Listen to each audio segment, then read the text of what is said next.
കഴിഞ്ഞ ദിവസങ്ങളിലൊക്കെ കേൾക്കുന്ന സന്ദേശങ്ങൾക്കകത്തു നിന്നുകൊണ്ട് എന്നെ കേൾക്കുന്ന കൂട്ടുകാരൊക്കെ ഏതൊക്കെ തീരുമാനങ്ങളിലെത്തി, നിങ്ങൾ എന്തൊക്കെ മാറ്റങ്ങൾ നിങ്ങളുടെ ജീവിതത്തിൽ വരുത്തിയിട്ടുണ്ടെന്ന് നമുക്ക് തന്നെ ഒന്ന് ശോധന ചെയ്യണം.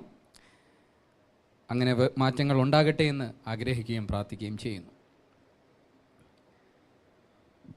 ഞാൻ ചിന്തിക്കുന്നു, ശനിയാഴ്ച വൈകുന്നേരം തോറുമുള്ള ഈ കൂട്ടായ്മകൾക്കകത്തുള്ള സന്ദേശങ്ങൾ നല്ല പ്രസംഗങ്ങളായിരുന്നു, നല്ല പാട്ടും ഒക്കെ ആയിരുന്നു എന്ന് പറഞ്ഞതിനേക്കാൾ അപ്പുറം എൻ്റെ ജീവിതത്തോട്, എനിക്ക് വ്യക്തിപരമായിട്ട് ദൈവത്തോട് അടുക്കുന്നതിന് ഇതൊരു കാരണമായി എന്ന് അറിയാനും നിങ്ങൾക്ക് നിന്ന് അങ്ങനത്തെ സാക്ഷ്യങ്ങൾ കേൾക്കാനും കഴിഞ്ഞാൽ, അതാണ് പ്രിയരെ ഇവിടെ വന്ന് വചനം ശുശ്രൂഷിക്കുന്ന ദൈവദാസന്മാരും ഈ ശുശ്രൂഷകൾക്ക് നേതൃത്വം കൊടുക്കുന്നവരെല്ലാം ഏറെ ആഗ്രഹിക്കുകയും താല്പര്യപ്പെടുകയും ഒക്കെ ചെയ്യുന്നത്.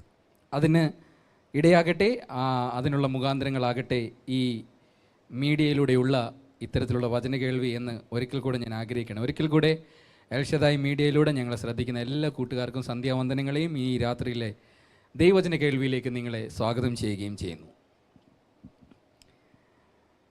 കേട്ട് മടുത്ത തഴമ്പിച്ച ഒരു വിഷയമാണ് ഇന്ന് ഞാൻ നിങ്ങളുടെ മുമ്പിൽ പറയാൻ വേണ്ടിയിട്ട് എടുത്തുകൊണ്ട് വന്നേക്കുന്നത്.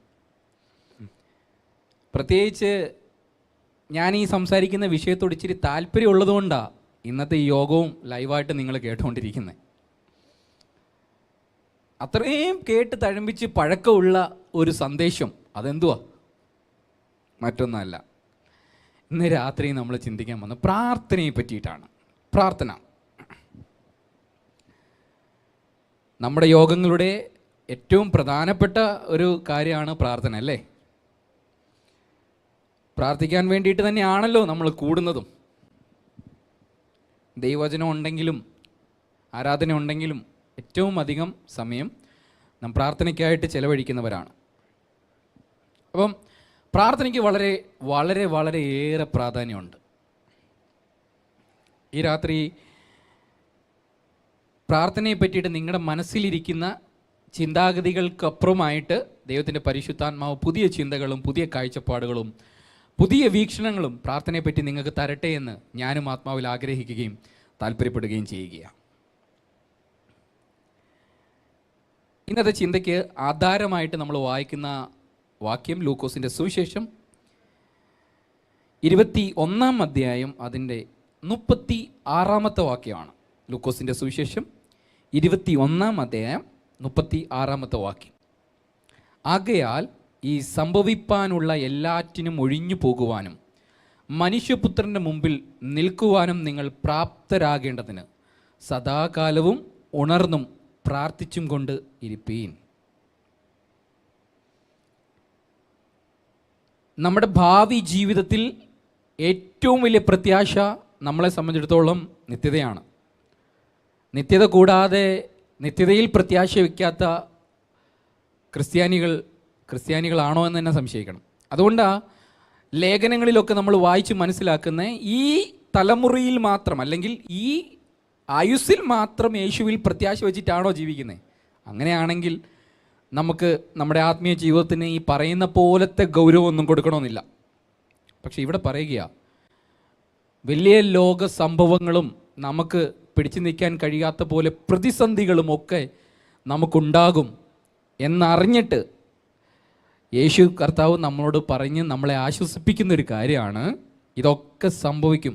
അങ്ങനെ നിങ്ങൾ മനുഷ്യപുത്രൻ്റെ വരവിൽ നിൽക്കാൻ വീണ്ടും നിങ്ങളെ കാണപ്പെടേണ്ടതിന് ഉണർന്നും പ്രാർത്ഥിച്ചും കൊണ്ട് ഇരിപ്പീൻ. പ്രാർത്ഥന വലിയൊരു ദൗത്യമാണ്. പ്രാർത്ഥന വലിയൊരു ശുശ്രൂഷയാണ്. പ്രാർത്ഥന ഭയങ്കര ഒരു അനുഗ്രഹമാണ്. എനിക്കിന്ന് 30 വയസ്സുണ്ട്. ഇതിന് മുമ്പത്തെ സന്ദേശങ്ങളിൽ ഞാൻ നിങ്ങളോട് പറഞ്ഞിട്ടുണ്ട്, ഞാനൊരു ദേവദാസിൻ്റെ മകനായിരുന്നു. പ്രാർത്ഥിക്കുന്ന കൂട്ടങ്ങളെയാണ് കൂടുതലും എൻ്റെ വീട്ടിലും ചുറ്റുവട്ടങ്ങളിലും ഒക്കെ ഞാൻ കണ്ടിട്ടുള്ളത്. എൻ്റെ ജീവിതത്തിൽ ഏറ്റവും വലിയ അനുഗ്രഹം എന്താണെന്ന് എന്നോട് ചോദിച്ചാൽ എനിക്ക് ഉറപ്പായിട്ടും പറയാൻ കഴിയും, ഈ പ്രാർത്ഥന കൂട്ടങ്ങളെ ഒക്കെ കണ്ട് വളരാൻ കഴിഞ്ഞതാണ് ഏറ്റവും വലിയ അനുഗ്രഹം എന്ന് പറയുന്നത്. ഞാൻ ഈ സന്ദേശം പറയുമ്പോഴും ഈ സന്ദേശം നിങ്ങളോട് പങ്കുവയ്ക്കുമ്പോഴും എല്ലാ സന്ദേശങ്ങൾ പങ്കുവയ്ക്കുന്നത് പോലത്തെ തന്നെ ആഗ്രഹവും താല്പര്യവും ഒരു ചെറിയ വേദനയും എൻ്റെ ഹൃദയത്തിലുണ്ട്. ആഗ്രഹവും താല്പര്യവും കർത്താവും ദൈവം പരിശുദ്ധാത്മാവും ആഗ്രഹിക്കുന്ന നിലവാരത്തിലെ പ്രാർത്ഥനയിലേക്ക് നിങ്ങളിന്ന് കയറിപ്പോകണം എന്നുള്ളതാണ്. വേദന നമ്മുടെയൊക്കെ മനസ്സിൽ നമ്മൾ കൺസ്ട്രക്റ്റ് ചെയ്ത് വെച്ചിരിക്കുന്ന, നമ്മൾ രൂപപ്പെടുത്തി വെച്ചിരിക്കുന്ന പ്രാർത്ഥനാ ശൈലിയും പ്രാർത്ഥനയെ പറ്റിയുള്ള കാഴ്ചപ്പാടുകളും ചിന്തകളും ഒക്കെ തന്നെ ദൈവാത്മാവ് ഉദ്ദേശിക്കുന്നത് തന്നെയാണോ എന്ന കാര്യത്തിൽ ഞാൻ ദുഃഖിതനാണ്. ഈ വിഷയം പങ്കുവയ്ക്കുമ്പോൾ, പ്രാർത്ഥന എന്ന വിഷയം നിങ്ങളോട് പങ്കുവയ്ക്കുമ്പോൾ 2021 നമുക്ക് മുൻപത്തതിനേക്കാൾ അധികം പ്രാർത്ഥനയിൽ ചിലവഴിക്കാൻ കഴിയണം എന്നൊരാഗ്രഹവും താല്പര്യവും എനിക്കുണ്ട്. മറ്റൊന്ന്, നേരത്തെ തന്നെ സൂചിപ്പിച്ചതുപോലെ പ്രാർത്ഥനയെ പറ്റിയുള്ള നമ്മുടെ ചിന്തകൾക്ക്, കാഴ്ചപ്പാടുകൾക്കകത്ത് വ്യത്യാസങ്ങൾ വന്ന് നാം ദൈവോദ്ദേശപ്രകാരമുള്ള പ്രാർത്ഥനാ മനുഷ്യരായി, ദൈവത്തിൻ്റെ പരിശുദ്ധാത്മാവ് ഉദ്ദേശിക്കുന്ന പോലത്തെ പ്രാർത്ഥന വീരന്മാരായി. വീരന്മാരെന്നൊക്കെ പറയുമ്പോൾ ഒത്തിരി കൂടെ അങ്ങ് നമ്മൾ കേട്ട് തഴമ്പിച്ചൊരു പദം. അതുകൊണ്ട് അതൊക്കെ കേൾക്കുമ്പോൾ നിങ്ങൾ ഒരു പക്ഷേ മനസ്സിൽ ചിന്തിക്കുക, അച്ഛാ വീരനൊന്നും ആയില്ലെങ്കിലും എപ്പോഴെങ്കിലും ഒക്കെ പ്രാർത്ഥിക്കുന്ന ഒരാളായാൽ മതിയായിരുന്നു എന്ന് ചിന്തിക്കാൻ സാധ്യത കൂടുതലാണ്. എനിക്കറിയാം പ്രാർത്ഥനയെ പറ്റിയിട്ടൊക്കെ മുൻധാരണകൾ നമുക്കുണ്ട്, നമ്മൾ രൂപപ്പെടുത്തി വച്ചിരിക്കുന്ന പല ചിന്താഗതികളൊക്കെ ഉണ്ട്. ഇന്ന് രാത്രി ഞാൻ വാസ്തവമായിട്ടും ആഗ്രഹിക്കുകയും താല്പര്യപ്പെടുകയും ചെയ്യുക, എൻ്റെ കൂട്ടുകാരായ നിങ്ങളോടൊക്കെ പരിശുദ്ധാത്മാവ് ഈ രാത്രി സംസാരിക്കട്ടെ. ദൈവത്തിൻ്റെ ആത്മാവ് നിങ്ങളെ പ്രാർത്ഥനയുടെ ആഴങ്ങളിലേക്ക് കൂട്ടിക്കൊണ്ടുപോയിട്ട് വ്യത്യസ്തമായിട്ട് പ്രാർത്ഥിച്ച് പല കാര്യങ്ങളും നേടിയെടുക്കുന്ന പല ഈ കാലഘട്ടത്തിലെ വ്യത്യസ്തരായ മനുഷ്യരായി, പ്രാർത്ഥിക്കുന്ന വ്യത്യസ്തരായ മനുഷ്യരായി നിങ്ങൾക്കൊക്കെ മാറാൻ കഴിയട്ടെ എന്ന് ഞാൻ ആഗ്രഹിക്കുകയും താല്പര്യപ്പെടുകയും ഈ സന്ദേശം അതിനായിട്ട് നിങ്ങളോട് പങ്കുവയ്ക്കുകയും ചെയ്യുക. നാം ആരും പ്രാർത്ഥിക്കാത്തവരല്ല, നാം എല്ലാവരും പ്രാർത്ഥിക്കുന്നവരാണ്. പ്രാർത്ഥിക്കാത്തവരായിട്ടൊക്കെ നമുക്കിടയിൽ ആരും ഉണ്ടെന്ന് ഞാൻ ചിന്തിക്കുന്നില്ല. യേശു ഇവിടെ പറഞ്ഞത് കണ്ടോ, സംഭവിപ്പാനുള്ള എല്ലാത്തിൽ നിന്ന് ഒഴിഞ്ഞു പോകുവാനും മനുഷ്യപുത്രൻ്റെ മുമ്പിൽ നിൽക്കുവാനും നിങ്ങൾ പ്രാപ്തരാകേണ്ടതിന്. അപ്പോൾ ഒരു പ്രാപ്തി, നിത്യതയിലേക്ക് എഴുന്നേറ്റ് വരാൻ നമുക്കുണ്ടാകേണ്ടതിന് വേണ്ടിയിട്ട് പ്രാർത്ഥിക്കണം എന്നാണ് യേശു ഇവിടെ പറഞ്ഞതിൻ്റെ ഉള്ളടക്കം. പക്ഷേ നമുക്ക് നമ്മുടെ സ്വയമായ പ്രാർത്ഥനയിലേക്കൊന്ന് തിരിഞ്ഞു നോക്കാം. എന്തിനാണ് നമ്മൾ പ്രാർത്ഥിക്കുന്നത്? നമ്മൾ എന്തുവാ പ്രാർത്ഥിച്ചുകൊണ്ടിരിക്കുന്നത്? 100% എടുത്തു വെച്ചിട്ട് നമ്മുടെ പ്രാർത്ഥന ഒന്ന് അളന്നാൽ അതിൽ 90% നാം പ്രാർത്ഥിക്കുന്നത് നമ്മുടെ ഭൗതികമായ ആവശ്യങ്ങൾക്ക് വേണ്ടിയിട്ടാണ്. എനിക്ക് സൗഖ്യം വേണം, എനിക്ക് അഡ്മിഷൻ വേണം, എനിക്ക് നന്മ ഉണ്ടാകണം, എനിക്ക് വീട് വേണം, എനിക്ക് കാറ് വേണം, എന്തൊക്കെയാണ് പ്രാർത്ഥിക്കാൻ പറ്റുന്ന ആ ടോപ്പിക്കുകളെല്ലാം ഇങ്ങനെ നേരുന്നു വന്ന് ഭൗതികത ഭൗതികത ഭൗതികത. എത്ര പേര് പ്രാർത്ഥിക്കാറുണ്ട്, കർത്താവേ എന്നെ ഒരു ആത്മീകനാക്കി തീർക്കണമേ, ഈ വർഷം കഴിഞ്ഞ വർഷത്തിലും കൂടുതൽ അങ്ങയോട് ചേർന്ന് ജീവിപ്പാൻ എന്നെ സഹായിക്കണമേ. അങ്ങനെ പ്രാർത്ഥിക്കുന്ന സ്നേഹിതർ, കൂട്ടുകാർ എന്നെ കേൾക്കുന്നുണ്ടോ? ശരിയായ പ്രാർത്ഥനയാണ് നിങ്ങൾ പ്രാർത്ഥിക്കുന്നത്. പക്ഷേ സങ്കടമായി പോയി, ദുഃഖമായി പോയി, പരാജയമായി പോയി, സഭകളിലുള്ള പഠിപ്പീരുകളിലും നാം കേൾക്കുന്ന കൂടുതൽ പ്രസംഗങ്ങളിലും ഒക്കെ നാം കേട്ടും എടുത്തും തഴമ്പിച്ച് മാറി വന്നിരിക്കുന്ന ഒരു ശൈലി, പ്രാർത്ഥനയിൽ കൂടുതലും ഭൗതികത ഭൗതികത.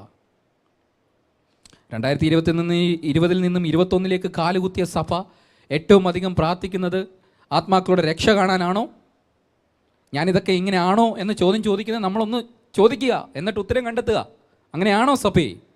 അതോ 2020 ഞങ്ങൾക്കുണ്ടായിരുന്നതിൽ നിന്ന് കെട്ടിടം വ്യത്യസ്തമായിട്ട് വലിയ കെട്ടിടം കിട്ടണം? ഇടയ്ക്കൊക്കെ ഞാൻ സഭാ സന്ദർശനം നടത്തുന്ന സമയത്ത് ചില സഭകളിലെ പ്രാർത്ഥനാ വിഷയം തന്നെ കേട്ടാൽ ചിരി വരുമായിരുന്നു. നമ്മുടെ സെമിത്തേരിയുടെ മതിലിൻ്റെ പണി നടന്നുകൊണ്ടിരിക്കുക, എല്ലാവരും പ്രാർത്ഥിക്കും. അയ്യോ, മരിച്ചെല്ലാവരെയും കുഴിച്ചിടാനല്ല, മരണത്തിനുമപ്പുറം ജീവിക്കുന്ന ജീവനുള്ളൊരു ഇതിൽ പ്രാപ്തരായി നിൽക്കാൻ യേശു പറഞ്ഞത് ശ്രദ്ധിച്ചോ? പ്രാപ്തരായി നിൽക്കാൻ ഉണർന്ന് പ്രാർത്ഥിപ്പീൻ. ഈ ലോകപ്രകാരമുള്ള സംവിധാനങ്ങളിൽ നമുക്കിതൊക്കെ വേണം. പക്ഷേ പ്രാർത്ഥനയ്ക്ക് വന്നിരിക്കുമ്പോൾ മറ്റ് സംവിധാനങ്ങൾ ലഭ്യമാകണമെന്ന് നമ്മൾ പ്രാർത്ഥിക്കുന്നതിനേക്കാൾ ഏറെ നാം പ്രാർത്ഥിക്കേണ്ട പ്രധാനപ്പെട്ട പ്രാർത്ഥന മറ്റൊന്നുമല്ല, യേശുവേ എനിക്ക് നല്ലൊരു മനുഷ്യനായി പരിശുദ്ധാത്മാവിൻ്റെ ഹൃദയപ്രകാരമുള്ളൊരു വ്യക്തിയായി തീരാൻ കഴിയണം എന്നുള്ളതാണ്. പൗലോസ് എന്താ പ്രാർത്ഥിക്കാൻ പറഞ്ഞപ്പം പ്രാർത്ഥനയെപ്പറ്റി ലേഖനങ്ങളിൽ പഠിപ്പിച്ചത്? എഫെസ്യ ലേഖനത്തിലേക്ക് വരുമ്പോഴാണ് നമുക്കത് കാണാൻ കഴിയുന്നത്. എഫെസ്യ ലേഖനം 3-ാം അധ്യായത്തിൻ്റെ 14 മുതൽ 18 വരെയുള്ള വാക്യങ്ങൾ നമ്മൾ വായിക്കുന്ന സമയത്ത് പൗലോസിൻ്റെ ഒരു പ്രാർത്ഥന പറ്റിയിട്ടുള്ളൊരു വീക്ഷണം താൻ എഫീസ്യ സഭയോട് പങ്കുവയ്ക്കുന്നുണ്ട്. നമുക്കതൊന്ന് ചിന്തിക്കാം. എഫീസ്യ ലേഖനം 3-ാം അധ്യായം അതിൻ്റെ 14 മുതൽ 18 വരെയുള്ള വാക്യങ്ങൾ. അത് നിമിത്തം ഞാൻ സ്വർഗത്തിലും ഭൂമിയിലുമുള്ള സകല കുടുംബത്തിനും പേര് വരുവാൻ കാരണമായ പിതാവിൻ്റെ സന്നിധിയിൽ മുട്ടുകുത്തുന്നു. അവൻ തൻ്റെ മഹത്വത്തിൻ്റെ ധനത്തിനൊത്തവണ്ണം അവൻ്റെ ആത്മാവിനാൽ നിങ്ങളുടെ അകത്തെ മനുഷ്യനെ സംബന്ധിച്ച് ശക്തിയോടെ ബലപ്പെടേണ്ടതിനും ക്രിസ്തു വിശ്വാസത്താൽ നിങ്ങളുടെ ഹൃദയങ്ങളിൽ വസിക്കേണ്ടതിനും വരം നൽകണം എന്നും നിങ്ങൾ സ്നേഹത്തിൽ വേരൂന്നി അടിസ്ഥാനപ്പെട്ടവരായി വീതിയും നീളവും ഉയരവും ആഴവും എന്ത് എന്ന് സകല വിശുദ്ധന്മാരോടും കൂടെ ഗ്രഹിക്കുവാനും പരിജ്ഞാനത്തെ കവിയുന്ന ക്രിസ്തുവിൻ്റെ സ്നേഹത്തെ അറിയുവാൻ പ്രാപ്തരാക്കുകയും ദൈവത്തിൻ്റെ എല്ലാ നിറവിനോളം നിറഞ്ഞു വരികയും വേണമെന്നും പ്രാർത്ഥിക്കുന്നു. അപ്പം 14 മുതൽ 18 വരെയുള്ള വാക്യത്തിനകത്ത് പൗലോസിൻ്റെ പ്രാർത്ഥനയ്ക്കകത്ത് 3 കാര്യങ്ങൾ നമുക്ക് കാണാൻ പറ്റും. അതിലൊന്നാമത്തെ കാര്യം 14-ാമത്തെ ഇതിൻ്റെ താഴോട്ട് വരുമ്പോൾ തന്നെ നമുക്ക് കാണാൻ പറ്റുന്നുണ്ട്. ഒന്നാമത്തെ കാര്യം 16-ാമത്തെ വാക്യം, അവിടുത്തെ മഹത്വത്തിൻ്റെ ധനം തിരിച്ചറിയാൻ നമുക്ക് പ്രാർത്ഥിക്കാൻ പറ്റണം. എന്തുവാ? അവിടുത്തെ മഹത്വത്തിൻ്റെ ധനം തിരിച്ചറിയാൻ നമുക്ക് പ്രാർത്ഥിക്കാൻ കഴിയണം. പലപ്പോഴും ദൈവം ആരാണെന്ന് തിരിച്ചറിയാതെയാണ് നാം ആകുലപ്പെടുന്നതും നമ്മുടെ പ്രാർത്ഥനാ വിഷയങ്ങൾ ഇങ്ങനെ അവതരിപ്പിച്ചുകൊണ്ടിരിക്കുന്നതും. ദൈവത്തിൻ്റെ ശക്തി എന്താണ്? ദൈവത്തിൻ്റെ കരുത്തെന്താണ്? ദൈവത്തിൻ്റെ ആളത്വം എന്താണ്? ഇതൊന്നും അറിയാതെ നാം ഇരുന്ന് പ്രാർത്ഥിക്കുക. പ്രാർത്ഥിക്കുമ്പോൾ എപ്പോഴും ദൈവത്തിൻ്റെ ആളത്വം മനസ്സിലാക്കി, ദൈവം ആരാണെന്ന് മനസ്സിലായി. സങ്കീർത്തനങ്ങളിലൊക്കെ ദൈവത്തെ വർണ്ണിക്കുന്ന കണ്ടിട്ടില്ലേ? ആകാശത്തിലൂടെ സഞ്ചരിക്കുന്ന, കൊടുങ്കാറ്റിൽ സഞ്ചരിക്കുന്ന, അഗ്നിയെ രഥങ്ങളാക്കി. ഇതൊക്കെ പറയുമ്പം ദൈവത്തിൻ്റെ ആ മഹത്വമാണ്. ദൈവത്തിൻ്റെ ഒരു വലിയ ദൈവം എത്ര വലിയവനാണ്, ബലവാനാണ് എന്നൊന്നാണ് ഇതൊക്കെ നമ്മളെ കാണിച്ചു തരുന്നത്.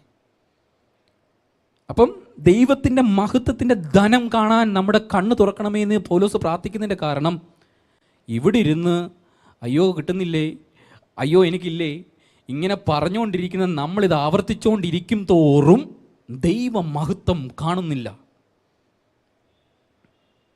ദൈവമഹത്വം കാണുന്നില്ല. കർത്താവിന് എനിക്കൊരു രോഗസൗഖ്യം തരാൻ നിമിഷ നേരങ്ങൾ മതി. കർത്താവിന് എൻ്റെ ജീവിതത്തിൽ അത്ഭുതങ്ങൾ സംഭവിപ്പാൻ ഒരു നിമിഷം മതി. പക്ഷേ പ്രശ്നം, ആ ഒരു നിമിഷത്തെ ദൈവപ്രവൃത്തിക്കായിട്ട് കാത്തിരിക്കാനുള്ള ക്ഷമ എനിക്കില്ലെന്ന് മാത്രമല്ല, ഞാൻ ദൈവത്തെ അത്രത്തോളം വിശ്വസിക്കുന്നില്ല. ദൈവത്തിൻ്റെ മഹത്വം ഒന്ന് തിരിച്ചറിഞ്ഞാൽ, അവിടുത്തെ മഹത്വത്തിൻ്റെ ധനം ഒന്ന് തിരിച്ചറിഞ്ഞു കഴിഞ്ഞാൽ അവിടുത്തെ അവിശ്വസിക്കാതെ എല്ലാത്തിലും അവിടുത്തേക്ക് വിശ്വാസമുള്ളവരായി തീരാൻ നമുക്ക് പറ്റും. ഇന്ത്യയിലെ ഏറ്റവും വലിയ കോടീശ്വരൻ എന്ന് അറിയപ്പെടുന്നത് അനിൽ അംബാനിയാണെന്ന് നമുക്കെല്ലാവർക്കും അറിയാം അല്ലേ? അനിൽ അംബാനി.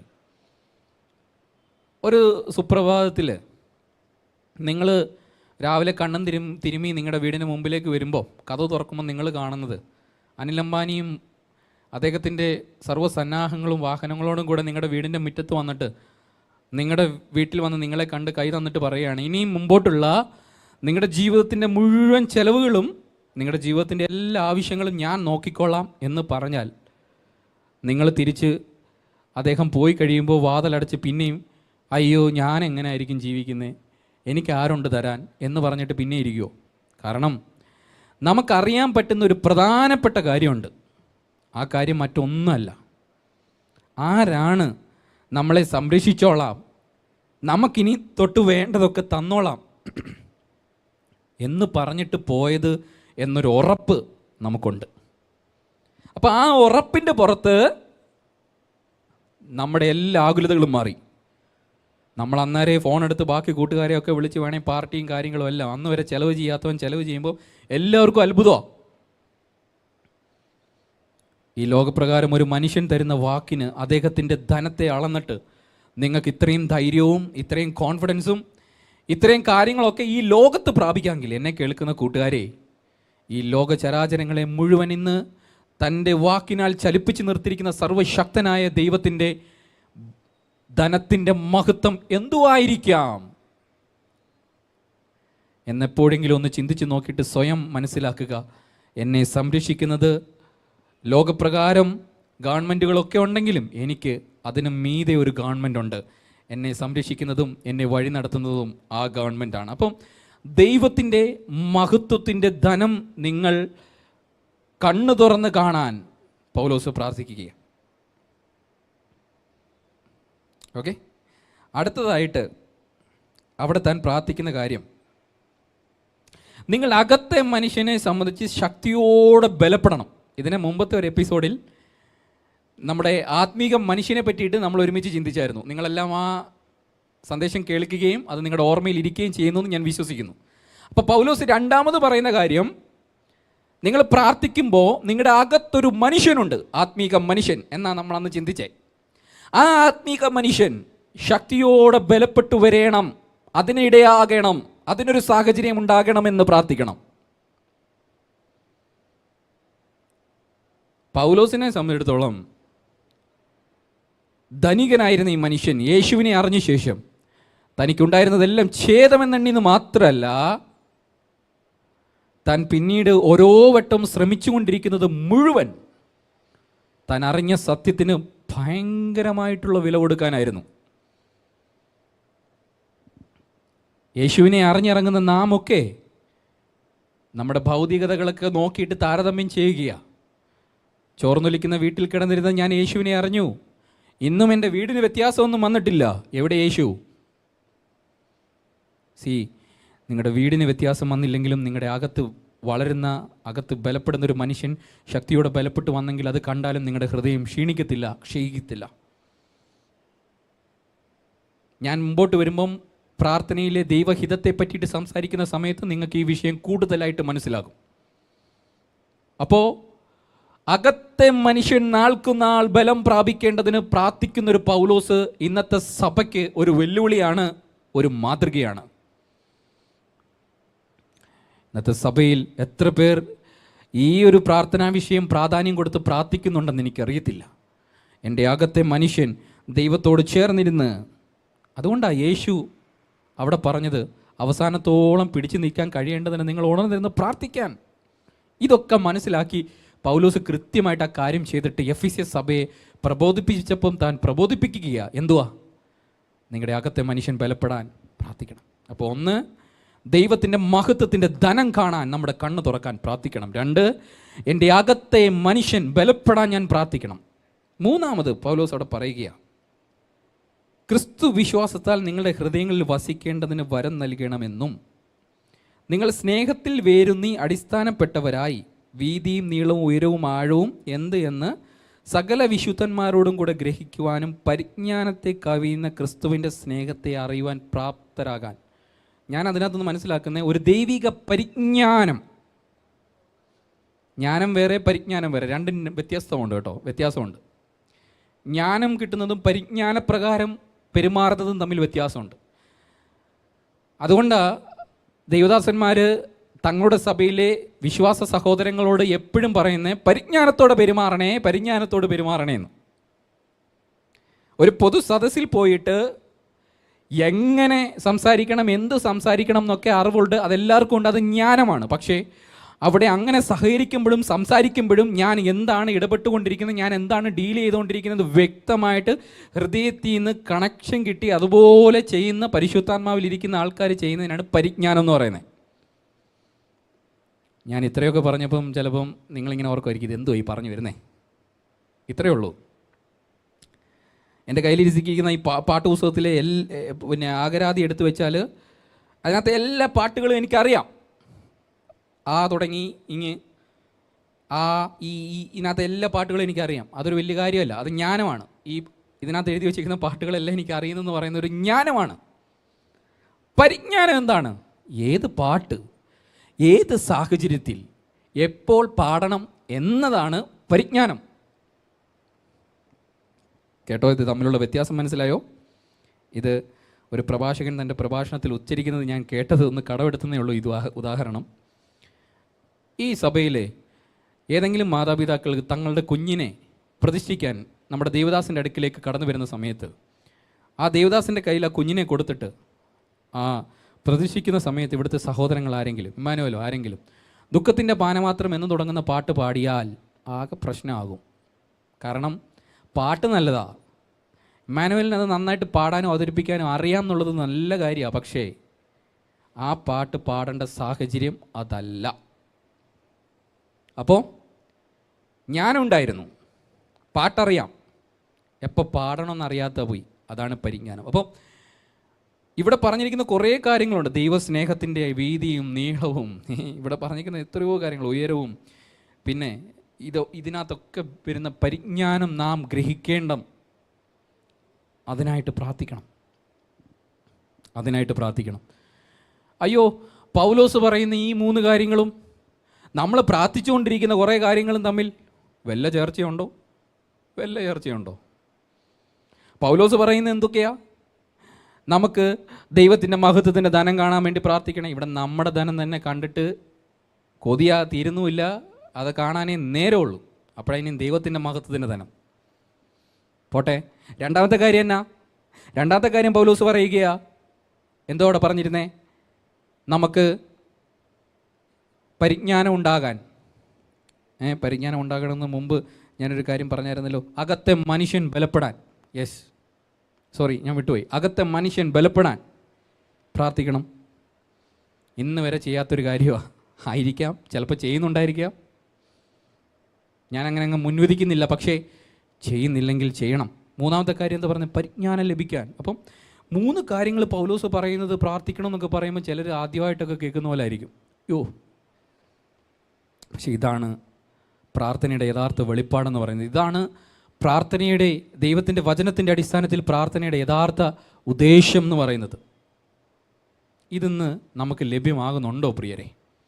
ഇത് ലഭ്യമാകണം. ഇത് ലഭ്യമായേ പറ്റത്തുള്ളൂ. പോട്ടെ, ഇത് പൗലോസ് പറഞ്ഞതാണ്. ഇനി യേശു എന്നാ പ്രാർത്ഥനയെ പറ്റി പറഞ്ഞിരിക്കുന്നത്?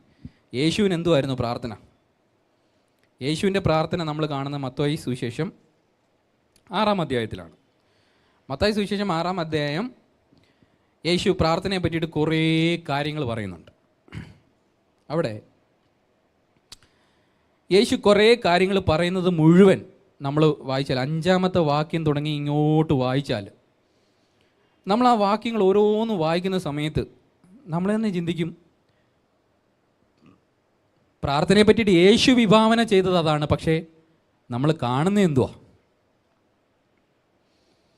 5-ാമത്തെ വാക്യം തുടങ്ങുന്നത് തന്നെ യേശു പറയാം, നിങ്ങൾ പ്രാർത്ഥിക്കുമ്പോൾ കപടഭക്തിക്കാരെ പോലെ ആകരുത്. അവർ മനുഷ്യർക്ക് വിളങ്ങേണ്ടതിന് പള്ളികളിലും തെരുക്കോണുകളിൽ നിന്നുകൊണ്ട് പ്രാർത്ഥിക്കാൻ ഇഷ്ടപ്പെടുന്നു. അവർക്ക് പ്രതിഫലം കിട്ടിപ്പോയി. നീയോ പ്രാർത്ഥിക്കുമ്പോൾ അറയിൽ കടന്ന് വാതിലടച്ച് രഹസ്യത്തിൽ നിന്റെ പിതാവിനോട് പ്രാർത്ഥിക്കുക.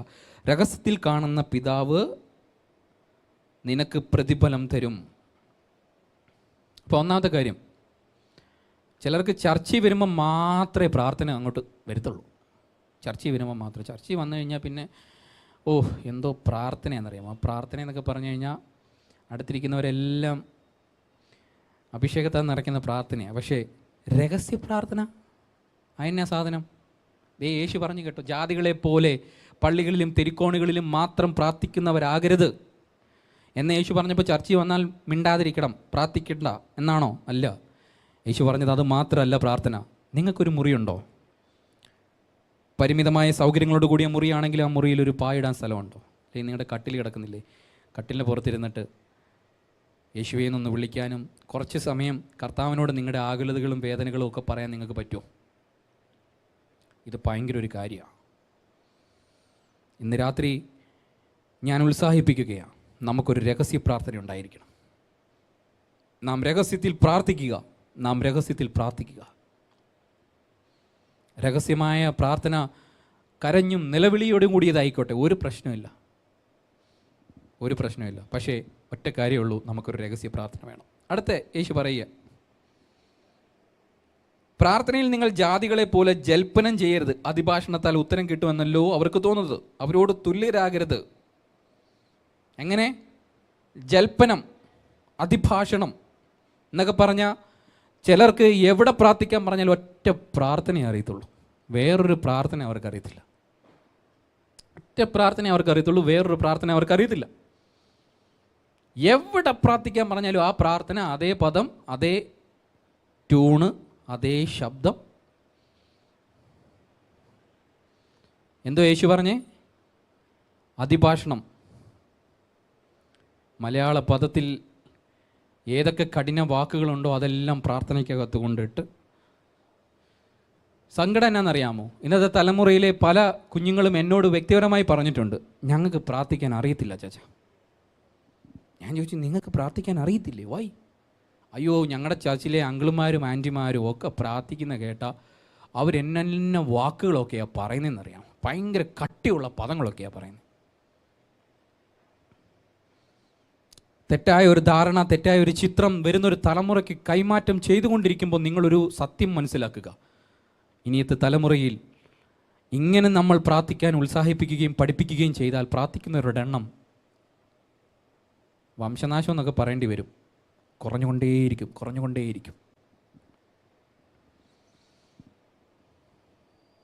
8-ാമത്തെ വാക്യം യേശു നമ്മളെ ധൈര്യപ്പെടുത്തുകയാണ്.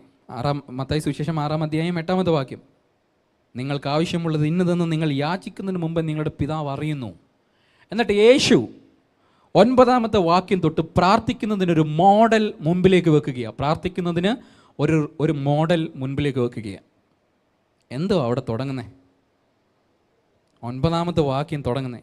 ഞാനിത് വായിക്കുമ്പോഴൊക്കെ how sweet it is, how beautiful it is. എനിക്ക് അങ്ങനെയാണ് ഫീൽ ചെയ്തിട്ടുള്ളത്.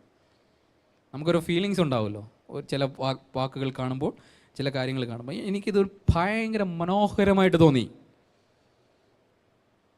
അതിന് കാരണം യേശു എങ്ങനെ ആരംഭിക്കുന്നതെന്ന് നോക്കിയോ? സ്വർഗസ്ഥനായ ഞങ്ങളുടെ പിതാവേ. നമ്മുടെ ചർച്ചിലൊക്കെ ഒന്ന് പ്രാർത്ഥിക്കാമെന്ന് പറയുമ്പം പടക്കത്തിന് തീ കൊളുത്തുന്ന പോലെയാണ്. എന്തുവാ തുടക്കം തന്നെ. നേരത്തെ ഞാൻ പറഞ്ഞ പോലെ നിഘണ്ടുവിലില്ലാത്ത പദങ്ങളെല്ലാം കൊണ്ടുവന്ന് ദൈവം തന്നെ ചിന്തിക്കുമോ ഇതെന്തുവാ ഇത്? ഞാനങ്ങ് പറയുമോ, ദൈവം ചിന്തിക്കുമായിരിക്കും.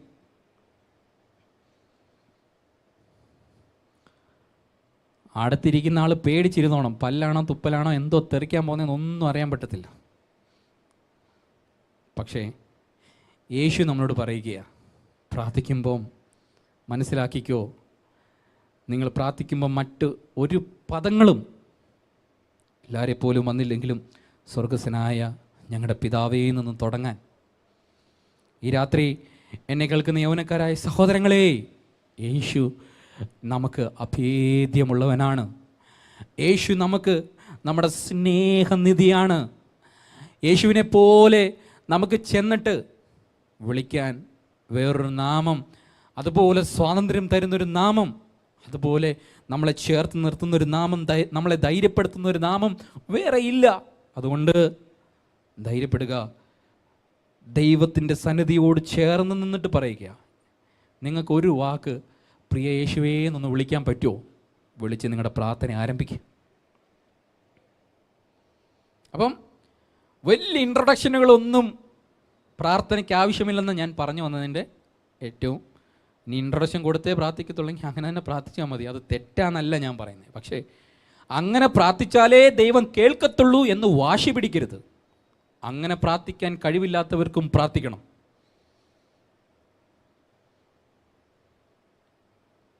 എൻ്റെ പ്രാർത്ഥന കേട്ട ഒരാൾ എന്നോട് വന്ന് പറഞ്ഞിട്ടുണ്ട്, ഈ ഉഴപ്പൻ പ്രാർത്ഥനയൊന്ന് മാറ്റണം. എന്തോ പ്രാർത്ഥനയാണ്? ഉഴപ്പൻ പ്രാർത്ഥന. ഞാൻ പല ആവർത്തി എൻ്റെ മനസ്സിനകത്തൊരു ആകുലതയായി, ഒരു വിഷമമായി ഇട്ടുകൊണ്ട് നടന്നു. ദൈവമേ, ഞാൻ പ്രാർത്ഥിക്കുന്ന ഒരു ഉഴപ്പൻ പ്രാർത്ഥനയാണോ? പക്ഷേ ഇതിന് വ്യത്യസ്തമായ വിപരീതമായ ഒരു സംഭവം പിന്നീടൊരവസരത്തിലുണ്ടായി. ഞാൻ 2 നഴ്സിംഗ് കോളേജുകളിൽ കൗൺസിലിംഗ് ക്ലാസ്സുകൾ എടുക്കാൻ വേണ്ടിയിട്ട് പോകുന്നുണ്ടായിരുന്നു. അടൂർ മൗണ്ട് സിയോൺ നഴ്സിംഗ് കോളേജിലും പന്തളത്ത് ജോസ്കോ നഴ്സിംഗ് കോളേജിലും. ഈ 2 സ്ഥലത്തും ധാരാളം വിഭിന്നമായ വിശ്വാസങ്ങളുള്ള കുഞ്ഞുങ്ങൾ ധാരാളം പേർ ഉണ്ട്. അതുകൊണ്ട് മിക്ക ദിവസങ്ങളിലും അവരോട് കൗൺസിലിംഗ് ടോപ്പിക്കുകളാണ് കൈകാര്യം ചെയ്യുന്നതൊക്കെ. എന്നാൽ ഇടദിവസ സമയങ്ങളിൽ ഞാൻ അവരുടെ അനുവാദം വാങ്ങിയിട്ട് അവർക്ക് വേണ്ടിയിട്ട് പ്രാർത്ഥിക്കാറുണ്ട്. ഞാനിപ്പോഴും ഓർക്കുന്നുണ്ട്, പന്തളത്ത് മൗണ്ട് സിയോൺ അടൂരിലും ജോസ്കോ നഴ്സിംഗ് കോളേജ് പന്തളത്ത് 2ഇടത്തും പ്രാർത്ഥിക്കാറുണ്ട്. പക്ഷേ പന്തളത്ത് ഒരു പ്രാവശ്യം ഞാൻ ഇതുപോലെ പ്രാർത്ഥിച്ച ശേഷം ആ ഗ്രൂപ്പ് വൈൻഡപ്പ് ചെയ്തു. ഞാൻ തിരിച്ച് പോരാൻ എൻ്റെ വാഹനത്തിലേക്ക് വരുമ്പം അവിശ്വാസികളായ കുറച്ച് കുഞ്ഞുങ്ങൾ എന്നെ വന്ന് കണ്ടു. എന്ന് പറഞ്ഞാൽ യേശുവെന്ന് പോലും മര്യാദയ്ക്ക് വിളിക്കാൻ അറിയാത്ത, അങ്ങനെ വലിയ ഈ നമ്മളീ പറയുന്ന വിശ്വാസ അടിസ്ഥാനങ്ങളോ കാര്യങ്ങളോ ഒന്നും ഇല്ലാത്ത കുഞ്ഞുങ്ങൾ. അവരെന്നോട് പറഞ്ഞു, ഇന്ന് ചേട്ടൻ പ്രാർത്ഥിക്കുമ്പോൾ ഞങ്ങളുടെ ഹൃദയത്തിൽ ഞങ്ങൾ വലിയ സമാധാനം അനുഭവിച്ചു. ചേട്ടൻ പ്രാർത്ഥിക്കുമ്പോൾ ദൈവത്തിൻ്റെ സ്നേഹം ഞങ്ങൾ ഹൃദയത്തിൽ അറിഞ്ഞു. ഞാനത് കേട്ടപ്പോൾ എൻ്റെ ചിന്താഗതികളെ ഒക്കെ മാറ്റി. എനിക്ക് മനസ്സിലായി, പ്രാർത്ഥന ഏത് പദങ്ങൾ ഉപയോഗിക്കുന്നു എന്നതിനപ്പുറം ഏത് താല്പര്യത്തോടെ, ഏത് ആവശ്യബോധത്തോടെ നാം പ്രാർത്ഥിക്കുന്നു എന്നതാണ് പ്രധാനപ്പെട്ട കാര്യം. അതുകൊണ്ട് പദപ്രയോഗങ്ങൾ എനിക്കറിയത്തില്ല, വാക്കുകൾ കൂട്ടിച്ചേർത്ത് പ്രാർത്ഥിക്കാൻ എനിക്കറിയത്തില്ല. നിങ്ങൾക്ക് സംസാരിക്കാൻ അറിയുന്നത് പോലെ പ്രാർത്ഥനാ മുറിയിൽ പോയിരുന്ന് സംസാരിക്കാൻ കഴിയുമോ? ആ പ്രാർത്ഥന യേശു ശ്രദ്ധിക്കുന്ന പ്രാർത്ഥനയാണ്, യേശു ശ്രവിക്കുന്ന പ്രാർത്ഥനയാണ്.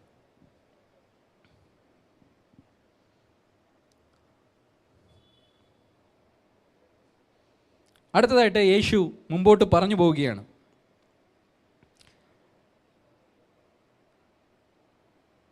നിന്റെ നാമം വിശുദ്ധീകരിക്കപ്പെടണമേ. സ്വർഗസ്വനായ ഞങ്ങളുടെ പിതാവേ എന്ന് വിളിച്ചിട്ട് യേശു അടുത്ത് പറയുക, നിന്റെ നാമം വിശുദ്ധീകരിക്കപ്പെടണമേ, നിന്റെ രാജ്യം വരണമേ, നിന്റെ ഇഷ്ടം സ്വർഗത്തിലെ പോലെ ഭൂമിയിലും ആകണമേ. ഈ പ്രാർത്ഥിക്കുന്ന പ്രാർത്ഥനയ്ക്കകത്ത് എൻ്റെ എന്നൊരു പദം നമ്മൾ കാണുന്നേയില്ല. എന്തോ കാണുന്ന മുഴുവൻ സ്വർഗസ്വനായ ഞങ്ങളുടെ പിതാവേ എന്ന് കഴിഞ്ഞിട്ട് അടുത്തത് വരുന്നത് മുഴുവൻ ശ്രദ്ധിച്ചോ, 3 കാര്യങ്ങൾ അവിടെ യേശു പറയുന്നുണ്ട്. നിന്റെ നാമം വിശുദ്ധീകരിക്കപ്പെടണമേ, നിന്റെ രാജ്യം വരണമേ, നിന്റെ ഇഷ്ടം സ്വർഗത്തിലെ പോലെ ഭൂമിയിലും ആകണമേ. നമുക്കൊക്കെ മനസ്സിലൊരു കോൺസെപ്റ്റ് ഉണ്ട്. നമ്മൾ പ്രാർത്ഥിക്കുന്ന വിഷയം ഇങ്ങനെ കിട്ടിയായിരുന്നെങ്കിൽ നല്ലതായിരുന്നു, ഇങ്ങനൊന്ന് കിട്ടിയായിരുന്നെങ്കിൽ നല്ലതായിരുന്നു, ഇങ്ങനൊരു ആഗ്രഹവും താല്പര്യവും നമ്മുടെ ഹൃദയത്തിനകത്ത് ഇരിപ്പുണ്ട്. ഫോർ എക്സാമ്പിൾ, ഇപ്പം ഉപരിപഠനത്തിന് വേണ്ടിയിട്ട് നിങ്ങൾ ആഗ്രഹിച്ച കോഴ്സിന് വേണ്ടിയിട്ട് നിങ്ങൾ കാത്തിരിക്കുക. +2 കഴിഞ്ഞിട്ട് ഇന്ന കോഴ്സിന് പോകണമെന്ന് ആഗ്രഹിക്കുന്നു, താല്പര്യമുണ്ട്. നമ്മളിതിൻ്റെ ഇടയ്ക്ക് കാണാൻ പറ്റുന്ന, റെഫർ ചെയ്യാൻ പറ്റുന്ന കോളേജുകൾ, അതിൻ്റെ ബ്രൗഷറും ഇൻ്റർനെറ്റിൽ ഗൂഗിളിലൂടെ നോക്കി അതിൻ്റെ ബാക്കി കാര്യങ്ങളെല്ലാം, റിവ്യൂസ് എല്ലാം നോക്കി നമ്മളിങ്ങനെ കണ്ടുവച്ചേക്കുക, എനിക്ക് ഇന്ന കോളേജിൽ പോയാൽ കൊള്ളാം. എന്നിട്ട് നമ്മൾ പ്രാർത്ഥിക്കുക, കർത്താവേ അവിടുത്തെ ഹിതപ്രകാരം എനിക്കൊരു അഡ്മിഷൻ തരണേ. എന്തോ പ്രാർത്ഥനയാണ് അത്. ദൈവത്തിൻ്റെ ഹിതപ്രകാരമുള്ള അഡ്മിഷന് വേണ്ടിയിട്ടാണ് നിങ്ങൾ പ്രാർത്ഥിക്കുന്നതെങ്കിൽ നിങ്ങളൊരു അഡ്മിഷൻ കണ്ടെത്തുന്നതിന് മുമ്പ് നിങ്ങൾ പ്രാർത്ഥിക്കണം. വിവാഹ ജീവിതത്തിലേക്ക് പ്രവേശിക്കും മുമ്പും അങ്ങനെ തന്നെ. നിങ്ങൾ അറിയിക്കേണ്ടവരെല്ലാം അറിയിക്കുന്നത് നല്ല കാര്യമാണ്, ഒന്നും മോശമല്ല. മാട്രിമോണി സൈറ്റിൽ നിങ്ങളുടെ പരസ്യം കൊടുത്തു, ഓക്കെ, നല്ല കാര്യം. പക്ഷേ ദൈവഹിതപ്രകാരം കാത്തിരിക്കുകയാണെങ്കിൽ, പൂർണ്ണമായിട്ടും നിങ്ങൾ ദൈവഹിതത്തിനത് വിട്ടുകൊടുത്തിരിക്കുകയാണെങ്കിൽ, എൻ്റെ ഇഷ്ടം അതിനകത്തൊന്നും ഇഴകി വരരുത്, എൻ്റെ താല്പര്യങ്ങളൊന്നും അതിനകത്ത് ഇഴകി വരാൻ പാടില്ല. ഞാൻ പറയുന്നത് മനസ്സിലാകുന്നുണ്ട് എന്ന് വിശ്വസിക്കുന്നു. യേശു പറഞ്ഞത് മുഴുവൻ പിതാവിൻ്റെ ഇഷ്ടവും പിതാവിൻ്റെ ഹിതവും പിതാവിൻ്റെ രാജ്യവും അങ്ങനെ പ്രാർത്ഥിക്കാനാ. പക്ഷേ നാം ഇവിടെ പ്രാർത്ഥിക്കുന്നത് മുഴുവൻ എൻ്റെ രാജ്യത്തിൻ്റെ വിസ്തൃതീകരണത്തിന് വേണ്ടിയിട്ടും എൻ്റെ ഇഷ്ടത്തിന് വേണ്ടിയിട്ടും എൻ്റെ നാമം എങ്ങനെയും ഒന്ന് മഹത്വപ്പെടണമെന്ന് ആഗ്രഹിച്ചിട്ടുവാ. ഇത് 3 തെറ്റാ. ദൈവ ഇഷ്ടപ്രകാരം ദൈവഹിതത്തിനായിട്ട് ദൈവരാജ്യത്തിനായിട്ട് നമ്മുടെ പ്രാർത്ഥനയിൽ ഉറ്റിരിപ്പാൻ നമുക്ക് സാധിക്കുമോ? അത് വളരെ പ്രധാനപ്പെട്ടൊരു കാര്യമാണ് കേട്ടോ. യേശു ദൈവത്തിൻ്റെ ഹിതപ്രകാരം പ്രാർത്ഥിച്ചിട്ട് തൻ്റെ ജീവിതത്തിൽ അത് അനർത്ഥമാക്കിയിട്ടുണ്ടോ? ഉണ്ടോ? ഇങ്ങനെ ദൈവ ഇഷ്ടവും ദൈവരാജ്യവും എന്നൊക്കെ യേശു പറഞ്ഞതല്ലാതെ തൻ്റെ ജീവിതത്തിൽ ഇതെന്തെങ്കിലും കൊണ്ടുവന്നിട്ടുണ്ടോ? അതൊരു ചോദ്യമാണ് അല്ലേ? നമ്മുടെയൊക്കെ ഭാഷ പറഞ്ഞൊരു 1.5 ചോദ്യമാണത്. യേശു അങ്ങനെ പ്രാർത്ഥിക്കാൻ പഠിപ്പിച്ചു, സത്യമാണ്. പക്ഷേ യേശു ആ ചോദ്യം അല്ലെങ്കിൽ ആ പ്രാർത്ഥിക്കണം എന്ന് പറഞ്ഞ ആ ശൈലി തൻ്റെ ജീവിതത്തിൽ കൊണ്ടുവന്നിട്ടുണ്ടോ? ഉണ്ടോ? ക്രൂശീകരണത്തിൻ്റെ തലേ രാത്രിയിലേക്ക് നിങ്ങളെ വചനഭാഗത്തിലെ ചിന്തകൾക്ക് കൊണ്ടുപോയി കഴിഞ്ഞാൽ അവിടെ നമുക്ക് കാണാൻ കഴിയുന്നൊരു ചിത്രമുണ്ട്. ക്രൂശീകരണത്തിന് മുമ്പത്തെ രാത്രി യേശു ഇരുന്ന് പ്രാർത്ഥിക്കുകയാണ്. എന്താ യേശു പ്രാർത്ഥിക്കുന്നത്? യേശുവിൻ്റെ പ്രാർത്ഥന ഇതാണ്: എന്നെ കൊണ്ട് വഹിക്കാൻ കഴിയുന്നതല്ല ഈ പാനപാത്രം. പിതാവേ, കഴിയുമെങ്കിൽ ഈ പാനപാത്രം എങ്കിൽ നിന്ന് നീക്കണം എന്ന് പറഞ്ഞ് ആമേൻ എന്ന് പറഞ്ഞിട്ട് യേശു പോയില്ല. യേശു അടുത്ത് പ്രാർത്ഥിക്കുക, എങ്കിലും എൻ്റെ ഇഷ്ടമല്ല, എൻ്റെ ഹിതമല്ല, അങ്ങയുടെ ഇഷ്ടം അങ്ങയുടെ ഹിതം.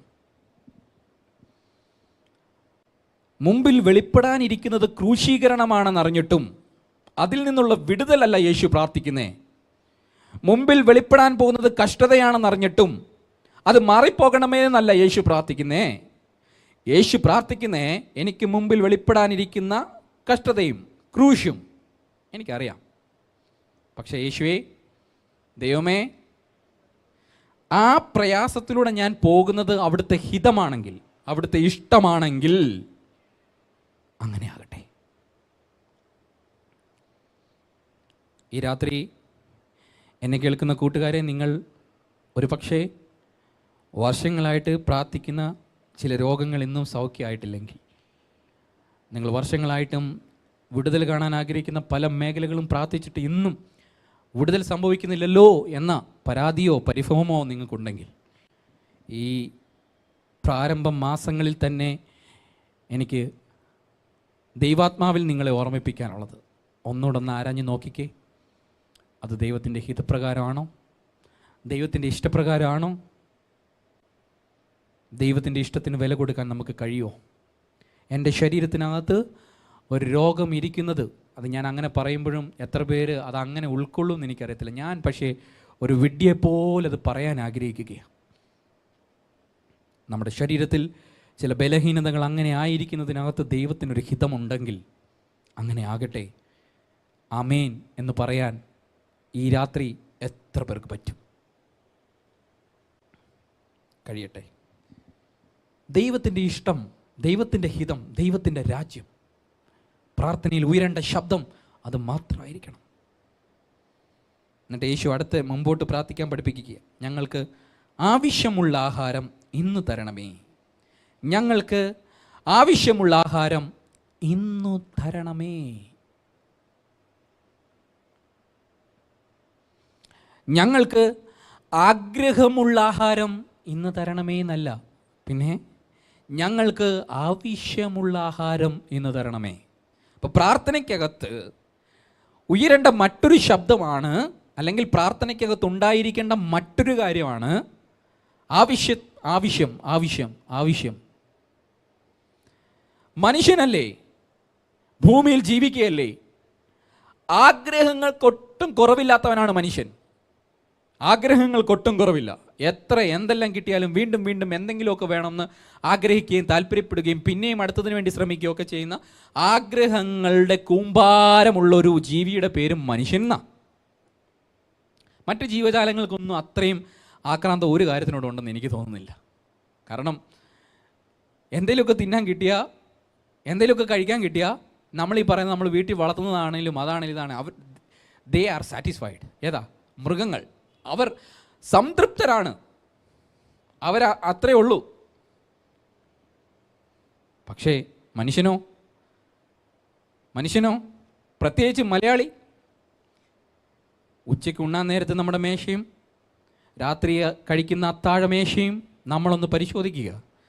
പാത്രത്തിനകത്ത് ചോറിനേക്കാളേറെ കൂട്ടാൻ അത്തപ്പൂക്കളം പോലെ കിടന്നാലും വീണ്ടും 2 കൂട്ടാനൂടെ ഉണ്ടായിരുന്നെങ്കിൽ എന്ന താല്പര്യം അല്ലേ? മലയാളികൾക്കാണ് ഈ കുഴപ്പം കൂടുതൽ. നോർത്ത് ഇന്ത്യൻസൊക്കെ പിന്നെയും ഒരു കൂട്ടാനും കറിയൊക്കെ കഴിച്ച് അഡ്ജസ്റ്റ് ചെയ്യുന്നവരാണ്. പക്ഷേ നമുക്ക് എത്ര കിട്ടിയാലും ആര്യാസിലും ശരവണഭവനിലും ഒക്കെ കയറുന്നവർക്ക് ഈ അനുഭവം പെട്ടെന്ന് മനസ്സിലാവും. അപ്പം ഒരുപാട് ആഗ്രഹങ്ങളുള്ള മനുഷ്യനോട് പ്രാർത്ഥിക്കുമ്പോൾ നിൻ്റെ ആഗ്രഹങ്ങളെല്ലാം കൊണ്ടില്ലേ ടിപ്പർ ലോഡ് തട്ടുന്ന പോലെ തട്ടല്ലട മോനെ. പകരം നീ പ്രാർത്ഥിക്കുമ്പോൾ നിൻ്റെ ആവശ്യങ്ങൾ, ഞാൻ ഫീസ് അടച്ചിട്ടില്ല, എനിക്ക് ഈ അക്കാഡമിക് ഇയർ ഫീസ് അടയ്ക്കാൻ സമയമായി, ഫീസ് വേണം, അതൊരു ആവശ്യമാണ് അല്ലേ? പ്രാർത്ഥിക്കണം. പിന്നെ കോളേജിൽ പോകാൻ ആവശ്യത്തിന് വണ്ടിയുണ്ട്, വണ്ടിക്കൂലിയുണ്ട്. കുത്തിയിരുന്ന് വണ്ടി കിട്ടാൻ വേണ്ടി പ്രാർത്ഥിക്കുക, വണ്ടി കിട്ടാൻ വേണ്ടിയിട്ട്. അതൊരാവശ്യമാണെന്ന് എനിക്ക് തോന്നുന്നില്ല, അതൊരു ആഗ്രഹമല്ലേ? കൂട്ടുകാരുടെ എല്ലാം മുമ്പിൽ വണ്ടിയൊക്കെ ഓടിച്ച് എന്ന് കോളേജിൽ ഇറങ്ങി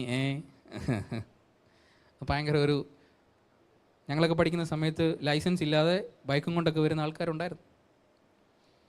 അപ്പം അതൊക്കെ എന്ന് പറഞ്ഞാൽ അങ്ങനെയൊക്കെ വരുന്നവരെന്നൊക്കെ പറഞ്ഞാൽ ബാക്കിയുള്ളവരുടെ മുമ്പിൽ ഭയങ്കര കണ്ടോ.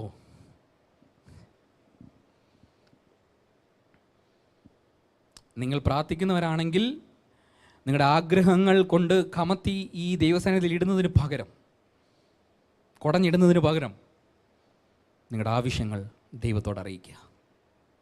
ഞാൻ പറഞ്ഞു വരുന്ന കാര്യം നിങ്ങൾക്ക് മനസ്സിലാവുന്നുണ്ടെന്ന് ചിന്തിക്കുക. അടുത്ത 12ാമത്തെ വാക്യം പറയുന്നത്, ഞങ്ങളുടെ കടക്കാരോട് ഞങ്ങൾ ക്ഷമിച്ചിരിക്കുന്നത് പോലെ ഞങ്ങളുടെ കടങ്ങളെ ഞങ്ങളോടും ക്ഷമിക്കണമേ. ഞങ്ങളുടെ കടക്കാരോട് ഞങ്ങൾ ക്ഷമിച്ചിരിക്കുന്നത് പോലെ ഞങ്ങളുടെ കടങ്ങളും ഞങ്ങളോട് ക്ഷമിക്കണമേ. പ്രാർത്ഥനയിൽ യേശു പഠിപ്പിച്ചതിൽ ഏറ്റവും പ്രധാനപ്പെട്ടൊരു കാര്യം എന്താണെന്ന് എന്നോട് ചോദിച്ചാൽ ഞാൻ പറയും ഇതാണ്. ഏതാണ്? ഞങ്ങൾ ഞങ്ങളുടെ കടക്കാരോട് ക്ഷമിച്ചിരിക്കുന്നത് പോലെ ദൈവമേ അങ്ങയും ഞങ്ങളുടെ കടങ്ങളെ ഞങ്ങളോട് ക്ഷമിക്കണമേ. എന്തുവാ ഇവിടെ പറഞ്ഞേക്കുന്നതിൻ്റെ ഉദ്ദേശം? ഈ കുറേ കടാന്ന് കേട്ടതല്ലാതെ നിങ്ങൾക്ക് എന്തെങ്കിലും മനസ്സിലായോ? ഇത്രയേ ഉള്ളൂ. ഞാൻ ക്ഷമിക്കാനുള്ള ഒരാൾ തെറ്റ് ചെയ്തിട്ട് ഞാൻ എങ്ങനെയാണോ അയാളോട് ക്ഷമിച്ചിരിക്കുന്നത് അതുപോലെ ദൈവമേ അങ്ങ് എന്നോടും ക്ഷമിക്കണമേ. നമ്മളെങ്ങനെയാ നമ്മളോട് തെറ്റ് കാണിച്ചവരോട് നമ്മൾ ക്ഷമിച്ചിട്ടുള്ളത്? നമ്മൾ പറഞ്ഞു okay, it's okay, no problem എന്നൊക്കെ പറഞ്ഞു. 1-2 മാസം കഴിഞ്ഞ് പിന്നെയും അവരെന്തെങ്കിലും അതേ പ്രശ്നം കാണിക്കുമ്പോൾ നമ്മൾ പിന്നെയും പറയും, കണ്ടോ നീ അന്ന് തൊട്ടേ എനിക്ക് ഒരു ഭയങ്കര പാരയാണ്, നീ കാരണം ഒരു സമാധാനമില്ല. അപ്പം പഴയതെല്ലാം ഓർത്തെടുത്ത് മറ്റേ പുള്ളിയെ കുത്താൻ തുടങ്ങും. ദൈവം നമ്മളോട് ഇതുപോലെ കണക്കിട്ടിരുന്നെങ്കിലോ? നമ്മൾ ക്ഷമിക്കാനുള്ള വ്യക്തികളോട് ക്ഷമിക്കാതെ കൂടെ അത് പിന്നെയും ഓർത്തെടുത്ത് അവരോട് ക്ഷമിക്കാൻ കഴിയാതിരുന്ന് പ്രാർത്ഥിക്കുന്ന പ്രാർത്ഥന ഇനിയും എത്ര മനോഹരമായ പ്രാർത്ഥനയാണെങ്കിലും, ഒരു സഭയിലെ മുഴുവൻ ആളുകളെയും ഈ പറയുന്ന ആത്മാവിലാക്കുന്ന പ്രാർത്ഥനയാണെങ്കിലും, നിങ്ങൾ ഒരാളോട് ക്ഷമിക്കാതെ അയാളിൽ നിന്നും ക്ഷമ ഏറ്റുവാങ്ങാതെ അല്ലെങ്കിൽ ക്ഷമിക്കുന്നൊരു മനസ്സില്ലാതെ നിങ്ങൾ പ്രാർത്ഥിക്കുന്ന പ്രാർത്ഥന കേവലം ശബ്ദ കോലാഹലം മാത്രമാണ്. നിങ്ങളുടെ പള്ളിയിലെ, നിങ്ങളുടെ ചർച്ചിലെ റൂഫിന് മണ്ടയ്ക്കോട്ട്, മേൽക്കൂരയ്ക്ക് മുകളിലോട്ട് ക്ഷമിക്കപ്പെടാത്തവൻ പ്രാർത്ഥിക്കുന്ന പ്രാർത്ഥന പോകത്തില്ല. മാത്രമല്ല, ഒന്നാമത്തെ അപകടം അതാണ്, യേശു ആ പ്രാർത്ഥന കൈക്കൊള്ളത്തില്ല. രണ്ടാമത്തെ അപകടം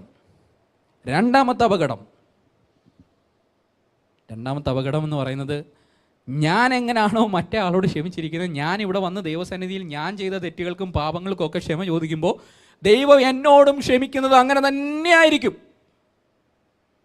അപ്പോൾ എനിക്ക് പൂർണ്ണമായും ദൈവത്തിൽ നിന്ന് ക്ഷമ കിട്ടണമെങ്കിൽ ആദ്യം ഞാൻ പൂർണ്ണമായും ക്ഷമിച്ചു തുടങ്ങണം.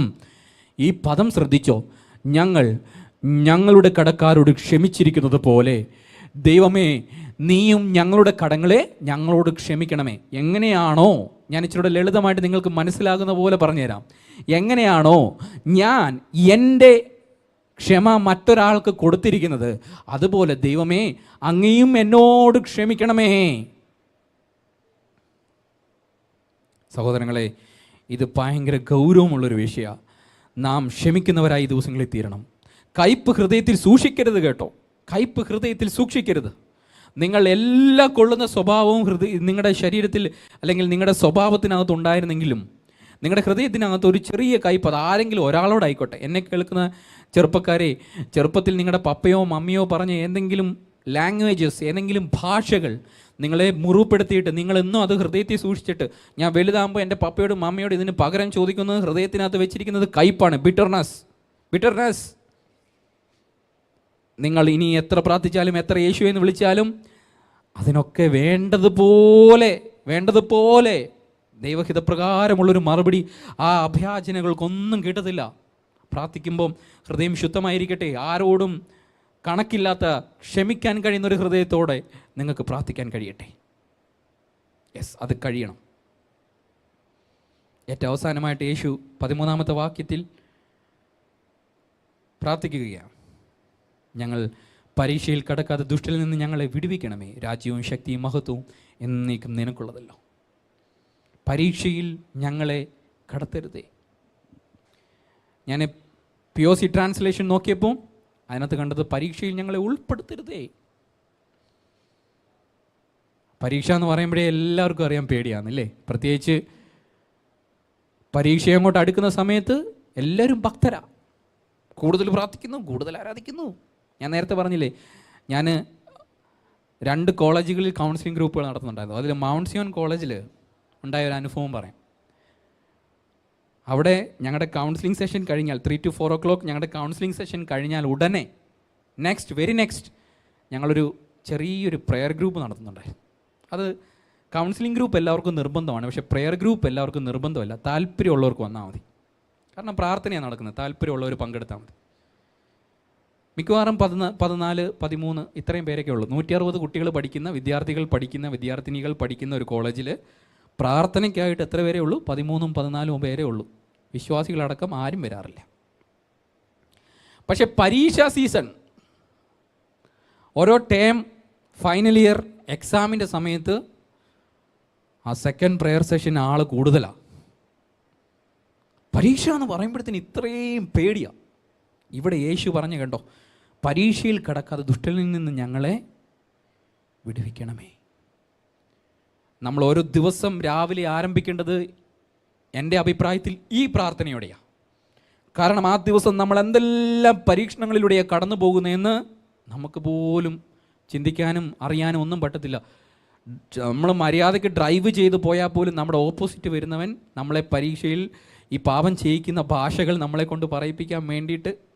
അപ്പം രാവിലെ എഴുന്നേറ്റ് ഈ പ്രാർത്ഥന ഏതാ? ഞങ്ങളെ പരീക്ഷയിൽ കടത്തരുതേ എന്നുള്ള പ്രാർത്ഥന ഹൃദയത്തിനകത്ത് ആത്മാർത്ഥമായിട്ടൊന്ന് പ്രാർത്ഥിച്ചാൽ എനിക്ക് തോന്നുന്നു ഈ ബാഡ് ലാംഗ്വേജസും വരത്തില്ല, ആവശ്യമില്ലാത്ത കാര്യങ്ങളിലേക്കൊന്നും നമ്മൾ പോകത്തുമില്ല, നമുക്ക് മര്യാദയ്ക്ക് ഇരിക്കാൻ പറ്റും. 14-ാമത്തെ വാക്യം ഞാൻ നേരത്തെ പറഞ്ഞതുപോലെ ദൈവം നമുക്കൊരു മുന്നറിയിപ്പ് നൽകുകയാണ്. എന്താ അത്? നിങ്ങൾ മനുഷ്യരോട് അവരുടെ പിഴകളെ ക്ഷമിച്ചാൽ സ്വർഗസ്ഥനായ നിങ്ങളുടെ പിതാവ് നിങ്ങളോടും ക്ഷമിക്കും. നിങ്ങൾ മനുഷ്യരോട് പിഴകളെ ക്ഷമിക്കാഞ്ഞാലോ നിങ്ങളുടെ പിതാവ് നിങ്ങളുടെ പിഴകളെയും ക്ഷമിക്കുകയില്ല. ഇത് ഗൗരവത്തോടെ കേൾക്കുന്നുണ്ടോ ഇന്ന് രാത്രി എല്ലാവരും? ഇത് ഗൗരവത്തോടെ ഉൾക്കൊള്ളുന്നുണ്ടോ? ഈ രാത്രി ഈ സന്ദേശം വെറുതെ കേട്ട് പോകരുത്. കേൾക്കാൻ നല്ല സന്ദേശമാണ്, കൊള്ളാം ബ്രദറെ, എനിക്കത് വേണ്ട, ഞാൻ ആഗ്രഹിക്കുകയാണ് ക്ഷമിക്കാൻ. ഞാൻ വീണ്ടും റിപ്പീറ്റ് ചെയ്യുന്നു, ഈ വാക്യം അവസാനിപ്പിക്കുമ്പോൾ ഞാൻ വീണ്ടും വായിച്ചത് മറ്റൊന്നിനുമല്ല.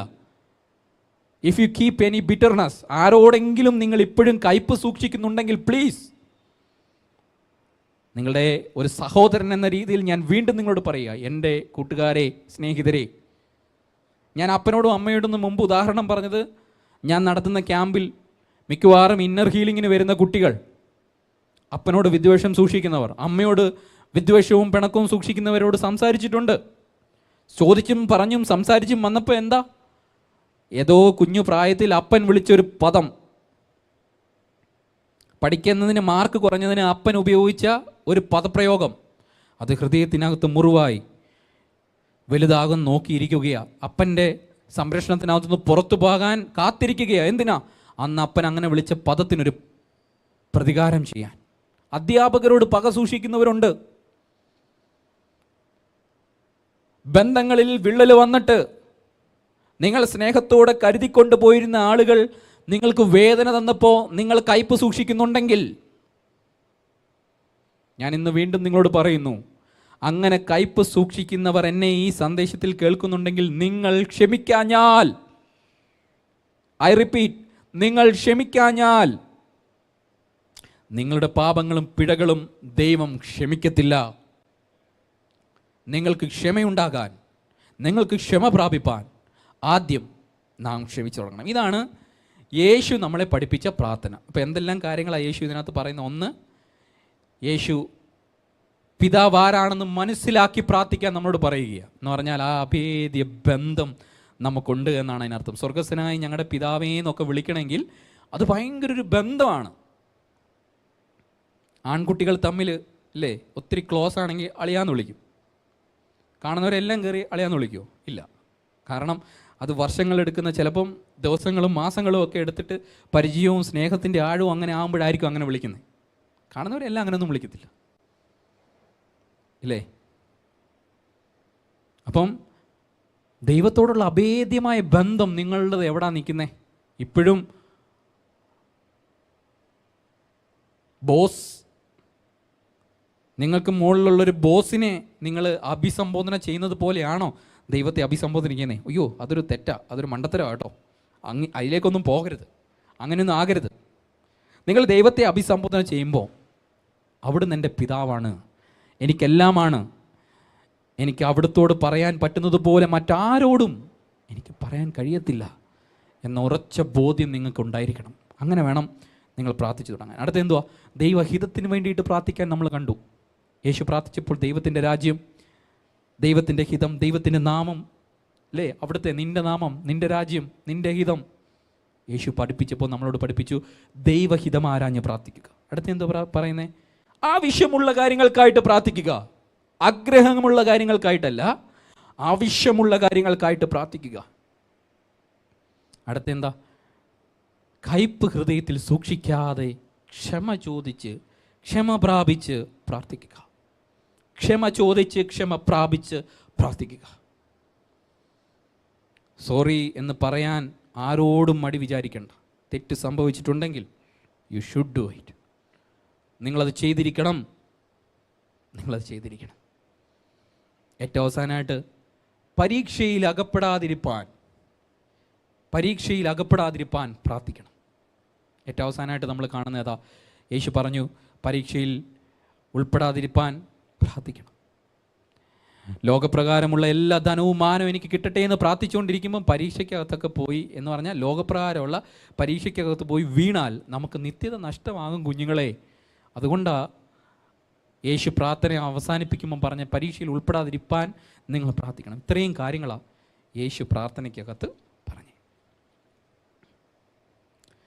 പ്രാർത്ഥനയെ പറ്റി നമ്മൾ ചിന്തിച്ച് അവസാനിപ്പിക്കുമ്പോൾ തിമോത്തിയോസിൻ്റെ ലേഖനത്തിൽ വരുമ്പോൾ അവിടുന്ന് ഒരു ദേവദാസൻ പങ്കുവെച്ച അനുഗ്രഹീതമായൊരു ചിന്ത കൂടി നിങ്ങളോട് പറഞ്ഞിട്ട് ഈ സന്ദേശം പ്രത്യേകിച്ച് പ്രാർത്ഥനയിൽ നിങ്ങളെ ഉത്സാഹിപ്പിക്കാൻ ഞാൻ ആഗ്രഹിക്കുക. നമ്മൾ 1 തിമോത്തിയോസിൻ്റെ ലേഖനം 2-ാം അധ്യായം 2, 3, 4 വാക്യങ്ങൾ, അവിടെ പ്രാർത്ഥിക്കുന്നതിനെ പറ്റിയിട്ട് ചില കാര്യങ്ങൾ പറയുമ്പം നമ്മൾ ചില ഉത്തരവാദിത്തങ്ങളും കൂടെ ആ അധ്യായം നമ്മളെ ചൂണ്ടിക്കാണിച്ച് തരുന്നുണ്ട് കേട്ടോ. 1 തിമോത്തിയോസിൻ്റെ ലേഖനം 2-ാം അധ്യായം 1, 2, 3 വാക്യങ്ങളാണ്. എന്നാൽ സകല മനുഷ്യർക്കും നാം സർവഭക്തിയോടും ഘനത്തോടും കൂടെ സാവധാനതയും സ്വസ്ഥതയും ഉള്ള ജീവനം കഴിക്കേണ്ടതിനും വിശേഷാൽ രാജാക്കന്മാർക്കും സകല അധികാരസ്ഥന്മാർക്കും വേണ്ടി യാചനയും പ്രാർത്ഥനയും പക്ഷപാതവും സ്തോത്രവും ചെയ്യണമെന്ന് ഞാൻ സകലത്തിന് മുമ്പേ പ്രബോധിപ്പിക്കുന്നു. ഇവിടെ ആ ദേവദാസൻ പങ്കുവെച്ചത് 4 പോയിന്റുകൾ മാത്രം ഞാൻ എടുക്കുന്നത്. ബാക്കി അതിനകത്ത് പറയുന്ന കാര്യങ്ങൾ മുഴുവൻ ഈ വചനത്തിനകത്ത് നിന്നുകൊണ്ട് ഞാൻ മനസ്സിലാക്കിയ സത്യങ്ങളാണ്, അല്ലെങ്കിൽ പരിശുദ്ധാത്മാവ് എനിക്ക് ബോധ്യം വരുത്തിയ കാര്യങ്ങളാണ്. അപ്പം ഇവിടെ പ്രത്യേകിച്ച് 2-ാം അധ്യായം സ്റ്റാർട്ട് ചെയ്യുമ്പോൾ പറഞ്ഞൊരു കാര്യം നിങ്ങൾ ശ്രദ്ധിച്ചായിരുന്നോ? രാജാക്കന്മാർക്കും സകല അധികാരസ്ഥന്മാർക്കും വേണ്ടിയിട്ട്, നമ്മുടെ ഗവൺമെൻറ്റിന് വേണ്ടിയിട്ട് പ്രാർത്ഥിക്കാൻ ദൈവം നമുക്ക് ഉത്തരവാദിത്വം നമുക്ക് തന്നിട്ടുണ്ട്. അതുകൊണ്ട് ഭരിക്കുന്നത് ഏത് പാർട്ടി എന്നൊന്നും നമ്മുടെ വിഷയമല്ല. ഞാൻ ഇന്നും വിശ്വസിക്കുന്നു ഭാരതം ആര് ഭരിക്കണമെന്ന് ദൈവഹിതപ്രകാരം ഭാരതം ഭരിക്കാനുള്ള ആളെ ദൈവം ഏൽപ്പിച്ചിട്ടുണ്ട്. യുണൈറ്റഡ് സ്റ്റേറ്റ്സ് ഓഫ് അമേരിക്ക ആര് ഭരിക്കണമെന്ന് USA ഭരണകർത്താക്കൾ തീരുമാനിച്ചല്ലേ അവിടുത്തെ ജനങ്ങൾ മുൻവിധി എഴുതുന്നതിന് മുമ്പ് തന്നെ ദൈവത്തിന് ഒരു മുൻനിർണയമുണ്ട്. അങ്ങനെ തന്നെയാണ്. അപ്പോൾ ഇവിടെ ഭരിക്കുന്ന ഏത് ഗവൺമെൻറ്, എനിക്ക് താല്പര്യമുള്ള ഗവൺമെൻറ് ഉണ്ട്, എനിക്ക് താല്പര്യമുള്ള രാഷ്ട്രീയ പാർട്ടിക്കാരുണ്ട്. പക്ഷേ അവർ വന്നാലും വന്നില്ലെങ്കിലും ഏത് ഗവൺമെൻറ് എൻ്റെ സംസ്ഥാനത്തെ, എൻ്റെ രാജ്യത്തെ, എൻ്റെ ദേശത്തെ ഭരിക്കുന്നു അവർക്ക് വേണ്ടിയിട്ട് പ്രാർത്ഥിക്കുക എന്നുള്ളത് എൻ്റെ ഉത്തരവാദിത്തമാണ്. 4 കാര്യങ്ങളാണ് പ്രാർത്ഥനയ്ക്കകത്ത് ഉൾപ്പെടുത്തേണ്ട 4 കാര്യങ്ങൾ. നമ്മൾ പ്രാർത്ഥിക്കുമ്പോൾ എന്തൊക്കെ പ്രാർത്ഥിക്കണം എന്നൊക്കെ ചിന്തിച്ച് വന്നേ. പ്രത്യേകിച്ച് ഇതിനകത്ത് ഉൾപ്പെടുത്തേണ്ട 4 എലമെൻറ്റ്സ്, 4 കാര്യങ്ങൾ. പ്രാർത്ഥന ഒന്നും കൂടെ അതിൻ്റെ ദർശനവും വീക്ഷണവും നിങ്ങൾക്കൊന്നും മനസ്സിലാകാൻ വേണ്ടിയിട്ടാണ് ഈ 4 കാര്യങ്ങൾ നിങ്ങളോട് പറയുന്നത്. 1 യാചന, 2 പ്രാർത്ഥന, 3 പക്ഷപാതം, 4 സ്തോത്രം. 4 കാര്യങ്ങൾ പ്രാർത്ഥനയ്ക്കകത്ത് നമ്മൾ ഉൾപ്പെടുത്തണം. എന്തൊക്കെയാ? 1 യാചന, 2 പ്രാർത്ഥന, 3 പക്ഷപാതം, 4 സ്തോത്രം. ആദ്യത്തെ പദം ശ്രദ്ധിച്ചോ, യാചന. യാചന എന്ന പദം പുതിയ നിയമത്തിലേക്ക് വരുമ്പോൾ ശരിയാവത്തില്ല, സ്യൂട്ടാവത്തില്ല. നേരത്തെ യേശു പ്രാർത്ഥന ആരംഭിച്ചത് യാചിച്ചുകൊണ്ടാണോ? അല്ല, ഒരു ബോധ്യത്തോടായിരുന്നു യേശുവിൻ്റെ പ്രാർത്ഥന. എന്തുവാ? സ്വർഗസ്ഥനായ ഞങ്ങളുടെ പിതാവേ. അവിടെ യാചനയുടെ ശബ്ദമല്ല അത്, അതൊരു ഇൻറ്റിമസിയുടെ ശബ്ദമാണ്, ഒരു അഭേദ്യ ബന്ധത്തിൻ്റെ ശബ്ദമാണ്. സ്നേഹിതരെ, പ്രാർത്ഥിക്കുമ്പോൾ യാചനയുടെ ശബ്ദമല്ല, നിങ്ങൾ മക്കളാണ്, പ്രാർത്ഥിക്കുന്നത് അപ്പനോടാണ് എന്ന ബോധ്യം നിങ്ങൾക്കുണ്ടാകണം. നിങ്ങളുടെയൊക്കെ വീട്ടിലെ പപ്പമാരോട് അല്ലെങ്കിൽ മമ്മിമാരോട് വളരെ ഫ്രണ്ട്ലി ആയിട്ട് നിൽക്കുന്നവരുണ്ട് അല്ലേ? വളരെ ഫ്രണ്ട്ലി ആയിട്ട്. എൻ്റെ പിതാവ് ഒരു പാസ്റ്ററാണെങ്കിലും ഞങ്ങൾ വളരെ സൗഹൃദം സൂക്ഷിക്കുന്നവരാണ്. എൻ്റെ പപ്പയുടെ ഔദ്യോഗിക നിർവഹണത്തിൽ ഞാൻ കൊടുക്കേണ്ട ബഹുമാനവും അതെല്ലാം കൊടുക്കും. ആൾക്കാരുടെ മുമ്പിൽ അങ്ങനെ ഒന്നുമില്ല. പക്ഷെ ഞങ്ങളുടെ ടൈം ഉണ്ടല്ലോ, ഞങ്ങളുടെ വ്യക്തിപരമായ സമയങ്ങൾ, വി എൻജോയ്. ഞങ്ങൾ തമാശകൾ പറഞ്ഞും സുഹൃത്തുക്കളെ പോലെ ഇടപെട്ടും ഒക്കെ. അപ്പോൾ എൻ്റെ പപ്പയോടൊരു കാര്യം ഞാൻ അവതരിപ്പിക്കുന്നത് ഒരിക്കലും യാചിച്ചുകൊണ്ടല്ല. കുഞ്ഞിലേക്ക് ഞാനിപ്പോഴും ഓർക്കുന്നുണ്ട്, എനിക്ക് ചിലത് വേണം, ഞാനങ്ങ് കൽപ്പിക്കുക. പക്ഷെ പ്രായം മാറി വന്നപ്പോൾ ഞാൻ പപ്പയെ കാര്യങ്ങൾ മനസ്സിലാക്കി കാര്യങ്ങൾ നേടിയെടുക്കുന്നതിലേക്ക് എത്തി. എന്നിരുന്നാൽ പോലും എൻ്റെ സ്വരത്തിനകത്ത് എങ്ങും യാചനയുടെ ശബ്ദം വന്നിട്ടില്ല. ബോധ്യത്തിൻ്റെ, ബന്ധത്തിൻ്റെ, ആഴത്തിൻ്റെ ഒക്കെ ശബ്ദമാണ് എപ്പോഴും ഉണ്ടായിക്കൊണ്ടിരുന്നത്. അപ്പോൾ ഒന്നാമത്തെ കാര്യം, യാചന എന്ന് വന്നപ്പോൾ ശരിയായില്ല. അപ്പോൾ ഞാൻ അതിൻ്റെ ഇംഗ്ലീഷ് ട്രാൻസ്ലേഷൻ നോക്കിയപ്പം അതിൻ്റെ ശരിയായിട്ടുള്ള പദം അവിടെ കിടപ്പുണ്ട്. ഇംഗ്ലീഷ് ട്രാൻസ്ലേഷനകത്ത് നമുക്ക് കാണുന്നത്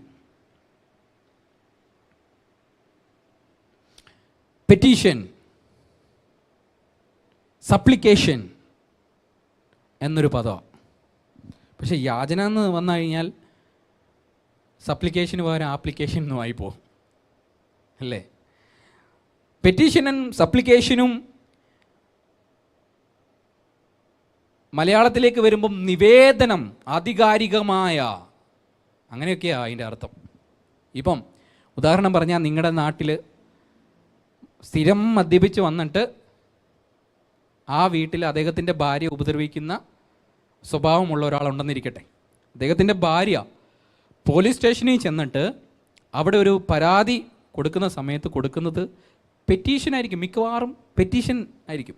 കാരണം ഇന്ത്യൻ ഭരണഘടന അനുവദിക്കുന്ന സ്വാതന്ത്ര്യത്തോടെയും സ്വസ്ഥതയോടെയും കൂടെ ജീവിക്കാൻ എൻ്റെ സ്വന്തം ഭർത്താവ് തന്നെ എന്നെ അനുവദിക്കുന്നില്ല എന്ന് പറഞ്ഞിട്ട് അധികാരികളുടെ ശ്രദ്ധയിലേക്ക് പെടുത്തുകയാണ്. അയ്യോ സാറേ, എൻ്റെ വീട്ടിൽ വരണേ, എൻ്റെ ഭർത്താവ് എന്നെ ഉപദ്രവിക്കുന്നേ, രക്ഷിക്കണേ. നോ, അതൊരു യാചനയാണ്. പക്ഷേ ഇവിടെ പറയുന്നേ സപ്ലിക്കേഷൻ, നിവേദനം, ആധികാരികതയോടുകൂടി പറയുകയാണ്. നിവേദനം എന്ന് വരുമ്പം നമുക്ക് എല്ലാവർക്കും ഓർമ്മയിലേക്ക് പെട്ടെന്ന് എത്തുന്ന വ്യക്തി നമ്മുടെ മുൻ മുഖ്യമന്ത്രി ഉമ്മൻചാണ്ടി സാറാണ്. അദ്ദേഹം കേരളത്തിലുടനീളം യാത്രകൾ നടത്തി നിവേദനങ്ങൾ ജനങ്ങളിൽ നിന്നും സ്വീകരണമായി. അന്ന് അദ്ദേഹത്തിൻ്റെ കാലത്ത് തന്നെ പല കാര്യങ്ങൾക്കും തീർപ്പുകളും കാര്യങ്ങളും ഒക്കെ ഉണ്ടായി. നല്ല കാര്യമാണ്. അദ്ദേഹം സ്വീകരിച്ചത് മുഴുവൻ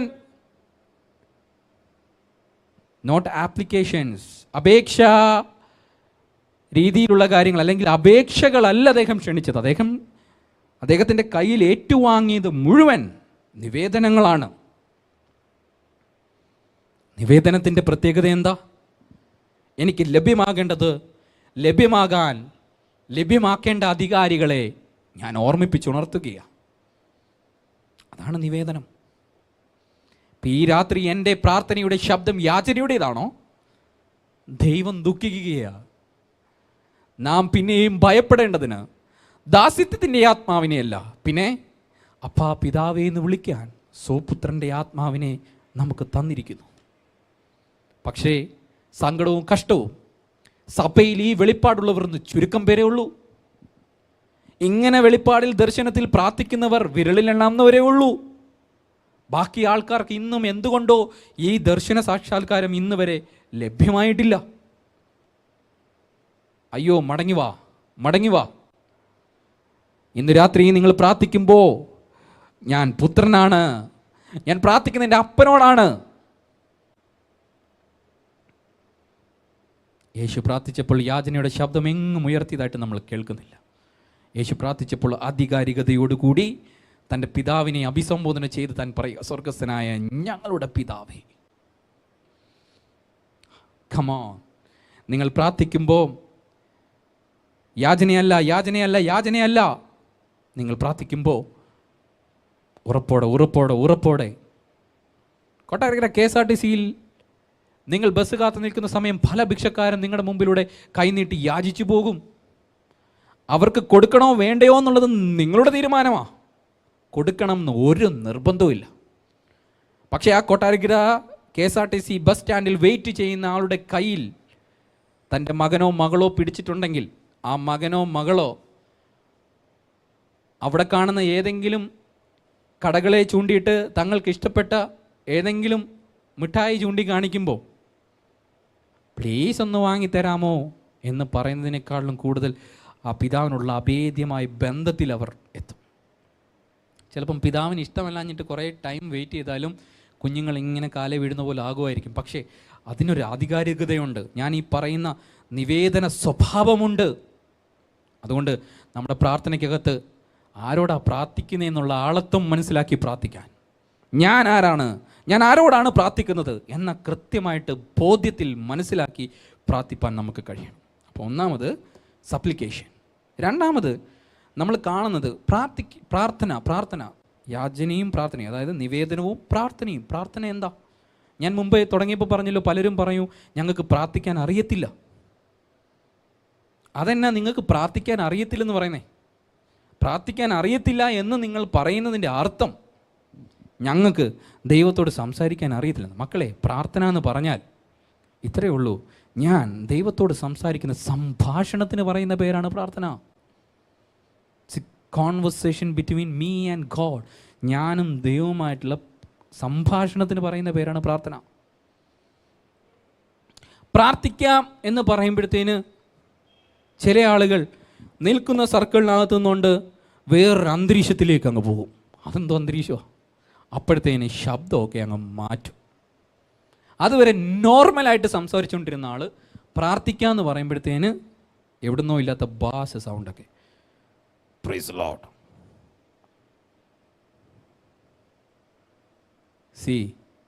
പ്രാർത്ഥന എന്താന്ന് ഇന്ന് വരെ ഹൃദയത്തിനകത്ത് ആ ദർശനം കിട്ടാത്തതുകൊണ്ടാണ് ഇങ്ങനെ സൗണ്ട് മാറ്റാനും ശൈലി ഏറ്റെടുക്കാനും നിൽക്കുന്ന നിപ്പിൽ വേറൊരു അറ്റ്മോസ്ഫിയറിലേക്ക് കയറി പ്രാർത്ഥിക്കാലോ എന്നൊക്കെ ചിന്തിക്കുന്നേ.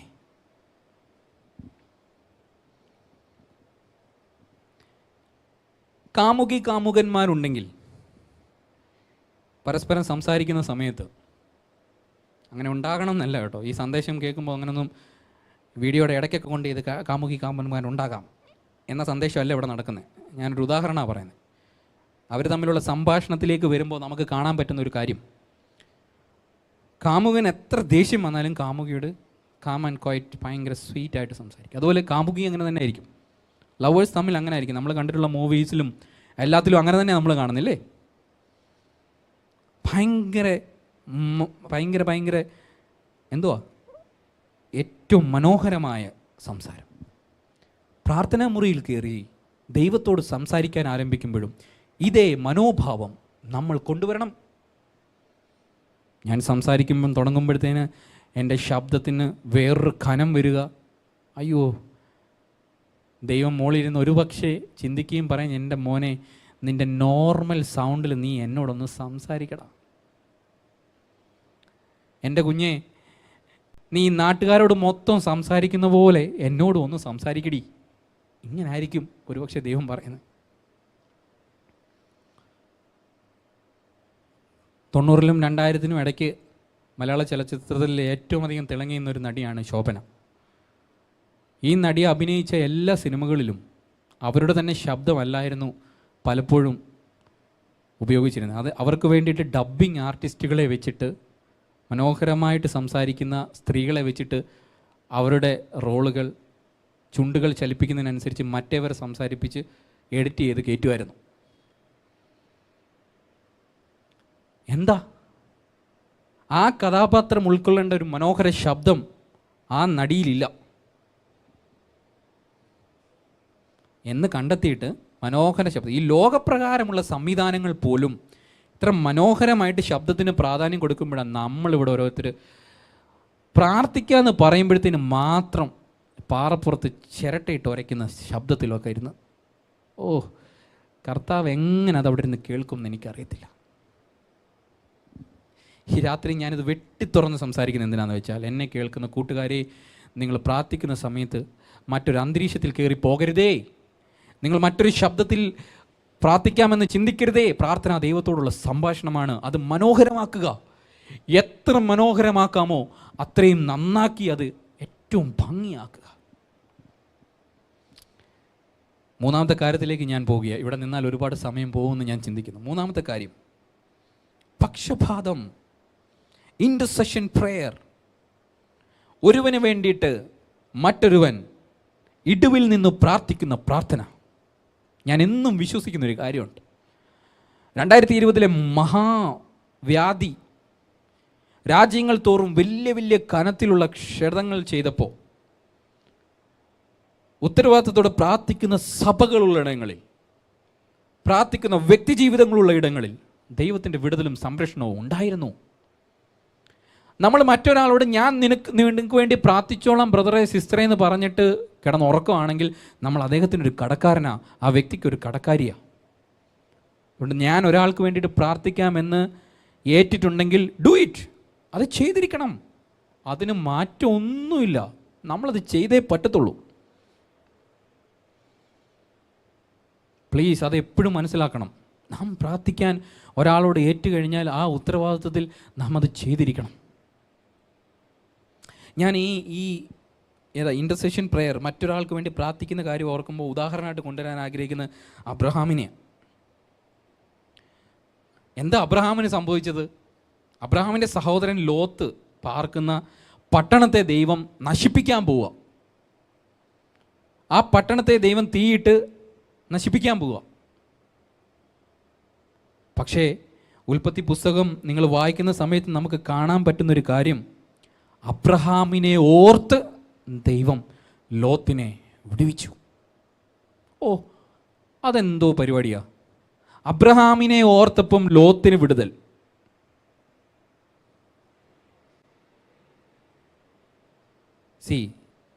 ഞാൻ അങ്ങ് ചിന്തിക്കുക, എൻ്റെ ഭാവനയിൽ കാണുക. അബ്രഹാം എപ്പോഴെല്ലാം യാഗപീഠത്തിൽ ദൈവത്തോട് യാഗം അർപ്പിക്കാൻ, തൻ്റെ പ്രാർത്ഥന അർപ്പിപ്പാൻ വരുന്ന സമയം മുഴുവൻ അബ്രഹാം എന്ത് ചെയ്യുമെന്നറിയാമോ? തൻ്റെ സഹോദരനായ ലോത്തിനു വേണ്ടിയിട്ടും പ്രാർത്ഥിക്കുമായിരുന്നു. കർത്താവേ, യഹോവേ, എൻ്റെ സഹോദരനെ കടാക്ഷിക്കണമേ, അവന് നല്ല ബുദ്ധി കൊടുക്കണേ എന്നൊക്കെ പ്രാർത്ഥിക്കുമായിരുന്നിരിക്കാം. ആ പ്രാർത്ഥനയുടെ വിടുതൽ എപ്പോഴാണ് സംഭവിച്ചേ? ഒരു പട്ടണം മുഴുവൻ നശിക്കപ്പെട്ടപ്പോഴും ഒരു മനുഷ്യനും കുടുംബവും ഓടുകയാ അപകടത്തിൽ നിന്ന് രക്ഷപ്പെടാൻ. ഒരു പട്ടണം മുഴുവൻ നാശത്തിലേക്ക് പോയപ്പം ഒരു മനുഷ്യനെ മാത്രം വിടുവിക്കുന്നു, മറ്റൊരു ഭക്തനായ മനുഷ്യനെ ഓർത്തിട്ട്.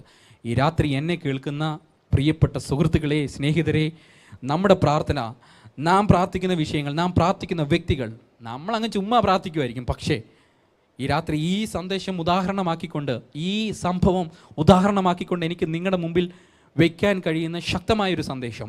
നിങ്ങൾ പ്രാർത്ഥിക്കുന്ന വാക്കുകളും ശബ്ദങ്ങളും എങ്ങനെ ഉച്ചരിക്കുന്നു എന്നുള്ളതല്ല, നിങ്ങൾ ആർക്ക് വേണ്ടിയിട്ടാണോ പ്രാർത്ഥിച്ചേ ആ വ്യക്തിയുടെ സൗഖ്യവും ആ വ്യക്തിയുടെ വിടുതലും ദൈവം ആഗ്രഹിക്കുന്നുണ്ട്.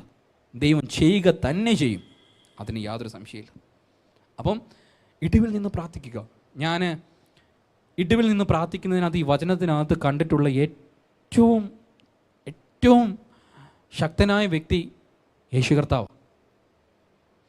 യേശു ഭൂമിയിലായിരുന്നപ്പം നമുക്കെല്ലാവർക്കും വേണ്ടി പ്രാർത്ഥിച്ചു. എന്നാൽ ക്രൂശിൽ കിടക്കുമ്പോൾ പോലും നോക്കിക്കേ, അനുതാപത്തിൻ്റെ പ്രാർത്ഥന പ്രാർത്ഥിക്കുന്ന കള്ളനെ തൻ്റെ വേദനകളെല്ലാം മറന്നിട്ട് അവനോട് പറയുക, നീയും എന്നോട് കൂടെ ഞാനായിരിക്കുന്നിടത്ത് കാണും. പാപം ക്ഷമിക്കാൻ വേദനിക്കുന്ന ഹൃദയമുള്ളപ്പോഴും തയ്യാറാകുന്ന യേശു. ഇതെല്ലാം കഴിഞ്ഞു. ഇന്ന് നിത്യതയിൽ സ്വർഗത്തിൽ പിതാവിൻ്റെ വലത്ത് ഭാഗത്ത് നിന്ന് നമ്മൾ വിശ്വസിക്കുന്നു. അവിടെ യേശു ഇന്ന് എന്താ ചെയ്യുന്നത്? യേശുവിൻ്റെ ദൗത്യം ഇന്നെന്താ? ഇന്നും പക്ഷഭേദമാണ്. യേശു ഭൂമിയിൽ കാണിച്ചെന്ന മാതൃകയുടെ ശുശ്രൂഷയാണ്. പ്രത്യേകിച്ച് സഭകളിൽ നമുക്കുള്ള ഉത്തരവാദിത്തമാണ് നമ്മുടെ രാജ്യത്തിന് വേണ്ടിയിട്ട് ഇടിവിൽ നിൽക്കുക, നമ്മുടെ ഭരണകർത്താക്കൾക്ക് വേണ്ടിയിട്ട് ഇടിവിൽ നിൽക്കുക, നമ്മളോട് പ്രാർത്ഥന ആവശ്യപ്പെടുന്ന എല്ലാവർക്കും വേണ്ടിയിട്ട് ഇടിവിൽ നിൽക്കുക. ഇടിവിൽ നിന്ന് പ്രാർത്ഥിക്കുന്നതിനകത്ത് ഒരു വലിയ വിടുതലുണ്ട്.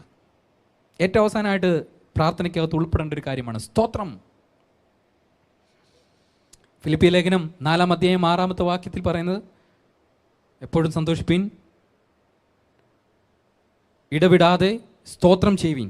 ഞാൻ ആ വാക്യം ഒന്ന് എടുത്ത് വായിക്കാം. ഫിലിപ്പിയ ലേഖനത്തിലാണ് നമ്മളത് കാണുന്നത്. ഫിലിപ്പിയ ലേഖനം 4-ാം അധ്യായം അതിൻ്റെ 6-ാമത്തെ വാക്യം. ഒന്നിനെക്കുറിച്ചും വിചാരപ്പെടുന്നത് എല്ലാത്തിലും പ്രാർത്ഥനയാലും അപേക്ഷയാലും നിങ്ങളുടെ ആവശ്യങ്ങൾ സ്തോത്രത്തോടും കൂടെ ദൈവത്തെ അറിയിക്കുക അത്രയേ വേണ്ടത്. ഞാൻ പറഞ്ഞ വാക്യം തെറ്റിപ്പോയി, ക്ഷമിക്കണം. ഫിലിപ്പിയ ലേഖനം 4:6 കാണുന്നത് ഒന്നിനെക്കുറിച്ചും വിചാരപ്പെടുന്നത് എല്ലാറ്റിനും പ്രാർത്ഥനയാലും അപേക്ഷയാലും നിങ്ങളുടെ ആവശ്യങ്ങൾ സ്തോത്രത്തോടും കൂടെ. നിങ്ങളുടെ ആവശ്യങ്ങൾ എങ്ങനെ ദൈവത്തെ അറിയിക്കണം? സ്തോത്രത്തോടും കൂടെ ദൈവത്തെ അറിയിക്കണം. സ്തോത്രം എന്ന പദത്തിന് അർത്ഥം എന്നാണെന്നറിയാവോ? സ്തോത്രം എന്ന പദത്തിനർത്ഥം നന്ദി എന്നാ. Thank you. നമ്മളെപ്പോഴാണ് ഒരാൾക്ക് നന്ദി പറയുന്നത്? നന്ദി പറഞ്ഞിട്ട് വേണ്ടേ? ആരെങ്കിലും എന്തെങ്കിലും ചെയ്താൽ പോലും ഓക്കെ താങ്ക് യു പറഞ്ഞ് ശീലിക്കണം കേട്ടോ. 2021 താങ്ക് യുവും സോറിയും പറയുന്നതിനകത്ത് പിശുക്ക് കാണിക്കില്ല. സോറി പറയേണ്ടടുത്ത് സോറി പറയുക, താങ്ക് യു പറയേണ്ടടുത്ത് താങ്ക് യു പറയുക. നന്ദി പറയണം എപ്പോഴാ? ഒരു കാര്യം ലഭ്യമായതിനു ശേഷം. പക്ഷേ വ്യത്യസ്തമായൊരു ചിന്ത പൗലോസ് മുമ്പോട്ട് വയ്ക്കുക. നിങ്ങളുടെ ആവശ്യങ്ങൾ ദൈവത്തോട് അറിയിക്കുമ്പോൾ തന്നെ സ്തോത്രം ചെയ്യണം. ദൈവത്തോട് നിങ്ങളുടെ ആവശ്യങ്ങൾ അറിയിക്കുമ്പോൾ തന്നെ നന്ദി പറഞ്ഞുകൊണ്ട് പ്രാർത്ഥിക്കണം. നമ്മുടെ ഇടയിൽ ഒരു സഭാ വിഭാഗം അവരുടെ പ്രാർത്ഥനയിൽ ഏറ്റവും കൂടുതൽ ഉൾപ്പെടുത്തിയിരിക്കുന്ന ഒരു പദം സ്തോത്രം. അതുകൊണ്ട് സ്തോത്രത്തിന് ആ പവറുണ്ട്. അപ്പം 4 കാര്യങ്ങൾ പ്രാർത്ഥനയ്ക്കകത്ത് ഉൾപ്പെടണം എന്ന് നമ്മൾ മനസ്സിലാക്കി. ഓർക്കുന്നുണ്ടോ 4 കാര്യങ്ങൾ? 1 നിവേദനം, 2 പ്രാർത്ഥന അല്ലെങ്കിൽ സംഭാഷണം, 3 ഇൻ്റർസെഷൻ പ്രെയർ, ഒരാൾക്ക് വേണ്ടിയിട്ട് ഇടിവിൽ നിന്ന് പ്രാർത്ഥിക്കുന്ന പ്രാർത്ഥന, ഏറ്റവും അവസാനമായിട്ട് സ്തോത്രം പ്രാർത്ഥനയ്ക്കകത്തുണ്ടായിരിക്കണം. ഇത്രയും പറഞ്ഞ് ഞാൻ പ്രാർത്ഥനയെപ്പറ്റി അവസാനിപ്പിക്കാൻ ആഗ്രഹിക്കുമ്പോഴും യേശുവിൻ്റെ പ്രാർത്ഥനയും യേശു നമ്മളെ പഠിപ്പിച്ച പ്രാർത്ഥനയും ഒക്കെ നമ്മൾ ചിന്തിച്ചപ്പോഴൊക്കെ യേശു അത് ജീവിതത്തിൽ ചെയ്തു വരുന്നുവെന്ന് ഞാൻ നിങ്ങളോട് പറഞ്ഞെങ്കിലും എബ്രായ ലേഖനം 5-ാം അധ്യായം 7-ാമത്തെ വാക്യം യേശു പ്രാർത്ഥനയ്ക്ക് ഒരുപാട് പ്രാധാന്യം കൊടുത്തിരുന്ന ഒരു വ്യക്തിയായിരുന്നു എന്ന് നമ്മളെ വീണ്ടും കാണിച്ചിരുന്നൊരു വാക്യം. എബ്രായ ലേഖനം 5-ാം അധ്യായം 7-ാമത്തെ വാക്യം പറയുന്നത്, ക്രിസ്തു തൻ്റെ ഐഹിക ജീവകാലത്ത് തന്നെ മരണത്തിൽ നിന്ന് രക്ഷിക്കാൻ കഴിയുന്നവനോട് ഉറച്ച നിലവിളിയും കണ്ണുനീരോടും കൂടെ അപേക്ഷയും അഭയാചന കഴിക്കുകയും ഭയഭക്തി നിമിത്തം ഉത്തരം ലഭിക്കുകയും ചെയ്തു. യേശു താൻ ഭൂമിയിൽ ജീവിച്ചിരുന്ന കാലത്ത് ചെയ്തൊരു കാര്യത്തെ പറ്റിയിട്ട് അവിടെ പറയുന്നത്. ക്രിസ്തു തൻ്റെ ഐഹിക ജീവകാലത്ത് തന്നെ മരണത്തിൽ നിന്ന് രക്ഷിക്കാൻ കഴിയുന്നവനോട് എങ്ങനെയാണ് പ്രാർത്ഥിച്ചെന്ന ഉറച്ച നിലവിളിയോടും കണ്ണുനീരോടും കൂടെ. സഹോദരങ്ങളെ, ഞാൻ ഈ സന്ദേശം തുടങ്ങുന്നതിന് മുമ്പ് നിങ്ങളോട് പറഞ്ഞില്ലേ, നമുക്കൊരു രഹസ്യ പ്രാർത്ഥനയുടെ സമയം ഉണ്ടായിരിക്കണം. അവിടെ ഞാൻ ആവർത്തിക്കാൻ ആഗ്രഹിക്കുകയാണ്. രഹസ്യ പ്രാർത്ഥനയുടെ സമയത്ത് ഉറച്ച നിലവിളിയും കണ്ണുനീരും ആരൊഴുക്കുന്നുവോ പരസ്യമായിട്ട് എങ്ങും നിലവിളിക്കേണ്ടിയും കരയേണ്ടിയും വരുമെന്ന് ഞാൻ ചിന്തിക്കുന്നില്ല. രഹസ്യ പ്രാർത്ഥനയ്ക്കകത്ത് ആർക്ക് നിലവിളിയും കണ്ണുനീരും ഉയരുന്നുവോ അവർക്ക് പരസ്യമായി നിലവിളിക്കുകയും കണ്ണുനീരൊഴുക്കുകയും ചെയ്യേണ്ട സാഹചര്യം ഉണ്ടാകുമെന്ന് ഞാൻ ചിന്തിക്കുന്നില്ല. പ്രാർത്ഥന വലിയൊരു ദൗത്യമാണ്, ഒരു ശുശ്രൂഷയാണ്.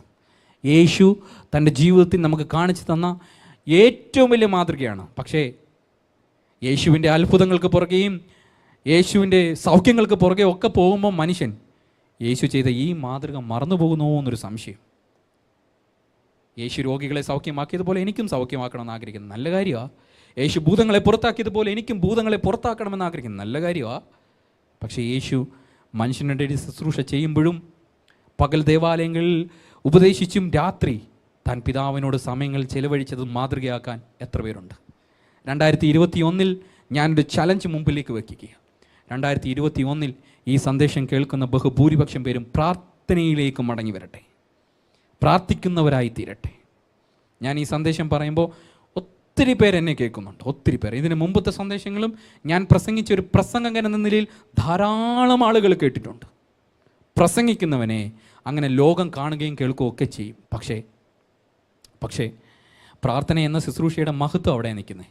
പ്രസംഗിക്കുന്നവനെ, പ്രസംഗ ശുശ്രൂഷ ചെയ്യുന്നവനെ ഇങ്ങനെ ലോകം കാണുകയും അറിയുകയും ഒക്കെ ചെയ്യും. പക്ഷേ പ്രാർത്ഥിക്കുന്നവനെ അറിയുന്നത് ലോകമായിരിക്കത്തില്ല, ഇതുപോലെ സദസ്സുകളായിരിക്കത്തില്ല, ഇതുപോലെ മീഡിയകളായിരിക്കത്തില്ല. പ്രാർത്ഥിക്കുന്നവനെ അറിയുന്നത് ദൈവമായിരിക്കും. അത് ഭയങ്കര ഒരു കാര്യമാണ്, ഭയങ്കര ഒരു അനുഗ്രഹിക്കപ്പെട്ട നിമിഷങ്ങളും നിമിത്തങ്ങളുമാണ്. അതുകൊണ്ട് 2021 അധികം പ്രാർത്ഥിപ്പാൻ നിങ്ങൾക്കിടയാകണം. പ്രാർത്ഥിപ്പാൻ നിങ്ങൾക്ക് കഴിയണം. ഈ ദൈവിക സന്ദേശത്തിൽ ഞാൻ ഉദ്ദേശിക്കുന്നത് അത് മാത്രമാണ്. 2020 നാം പ്രാർത്ഥിച്ചതിനേക്കാളും കൂടുതൽ 2021 നമുക്ക് പ്രാർത്ഥിക്കാൻ കഴിയണം. എപ്പോൾ പ്രാർത്ഥിക്കണം? നമ്മൾ എവിടെയായിരുന്നാലും ഏത് സാഹചര്യം കിട്ടിയാലും പ്രാർത്ഥിക്കണം കേട്ടോ.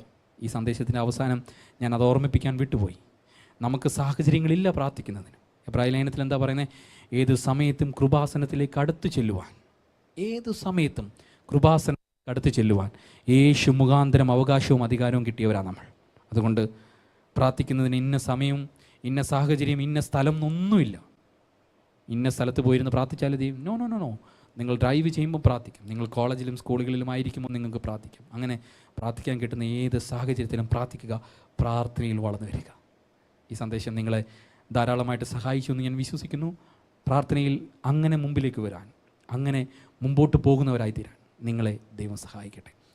എന്നോട് ചേർന്ന് എത്ര പേർ പ്രാർത്ഥിക്കും? കർത്താവേ, 2021 എനിക്ക് പ്രാർത്ഥന ഉള്ളൊരു മനുഷ്യനായി, പ്രാർത്ഥന ജീവിതമുള്ളൊരു മനുഷ്യനായി, എൻ്റെ ജീവിതത്തോട് ചേർത്ത് 3 നേരം ഞാൻ ഭക്ഷണം കഴിക്കുന്നത് പോലെ, വസ്ത്രങ്ങൾ മാറി മാറി ഉടുക്കുന്നത് പോലെ പ്രാർത്ഥനയും ചേർത്ത് വെക്കാൻ എനിക്ക് കഴിയണമെന്ന് തീരുമാനമെടുക്കുന്ന എത്ര പേരുണ്ട്? നിങ്ങളൊന്ന് എന്നോട് ചേർന്ന് പ്രാർത്ഥിക്കാമോ? ഈ പ്രാർത്ഥനയുടെ കൃപ ഞങ്ങൾക്ക് നൽകണമേ ഒന്ന് ദൈവത്തോട് ഒന്ന് പറയാമോ? യേശുവേ, നല്ല സമയത്തിനായിട്ട് നന്ദി പറയുന്നു. കർത്താവേ, ഞങ്ങൾക്ക് പ്രാർത്ഥിക്കുന്നവരാകണം, അങ്ങേപ്പോലെ പ്രാർത്ഥന സ്വഭാവമുള്ളവരാകണം. അതിനായിട്ട് ഞങ്ങളെ സഹായിക്കണമേ.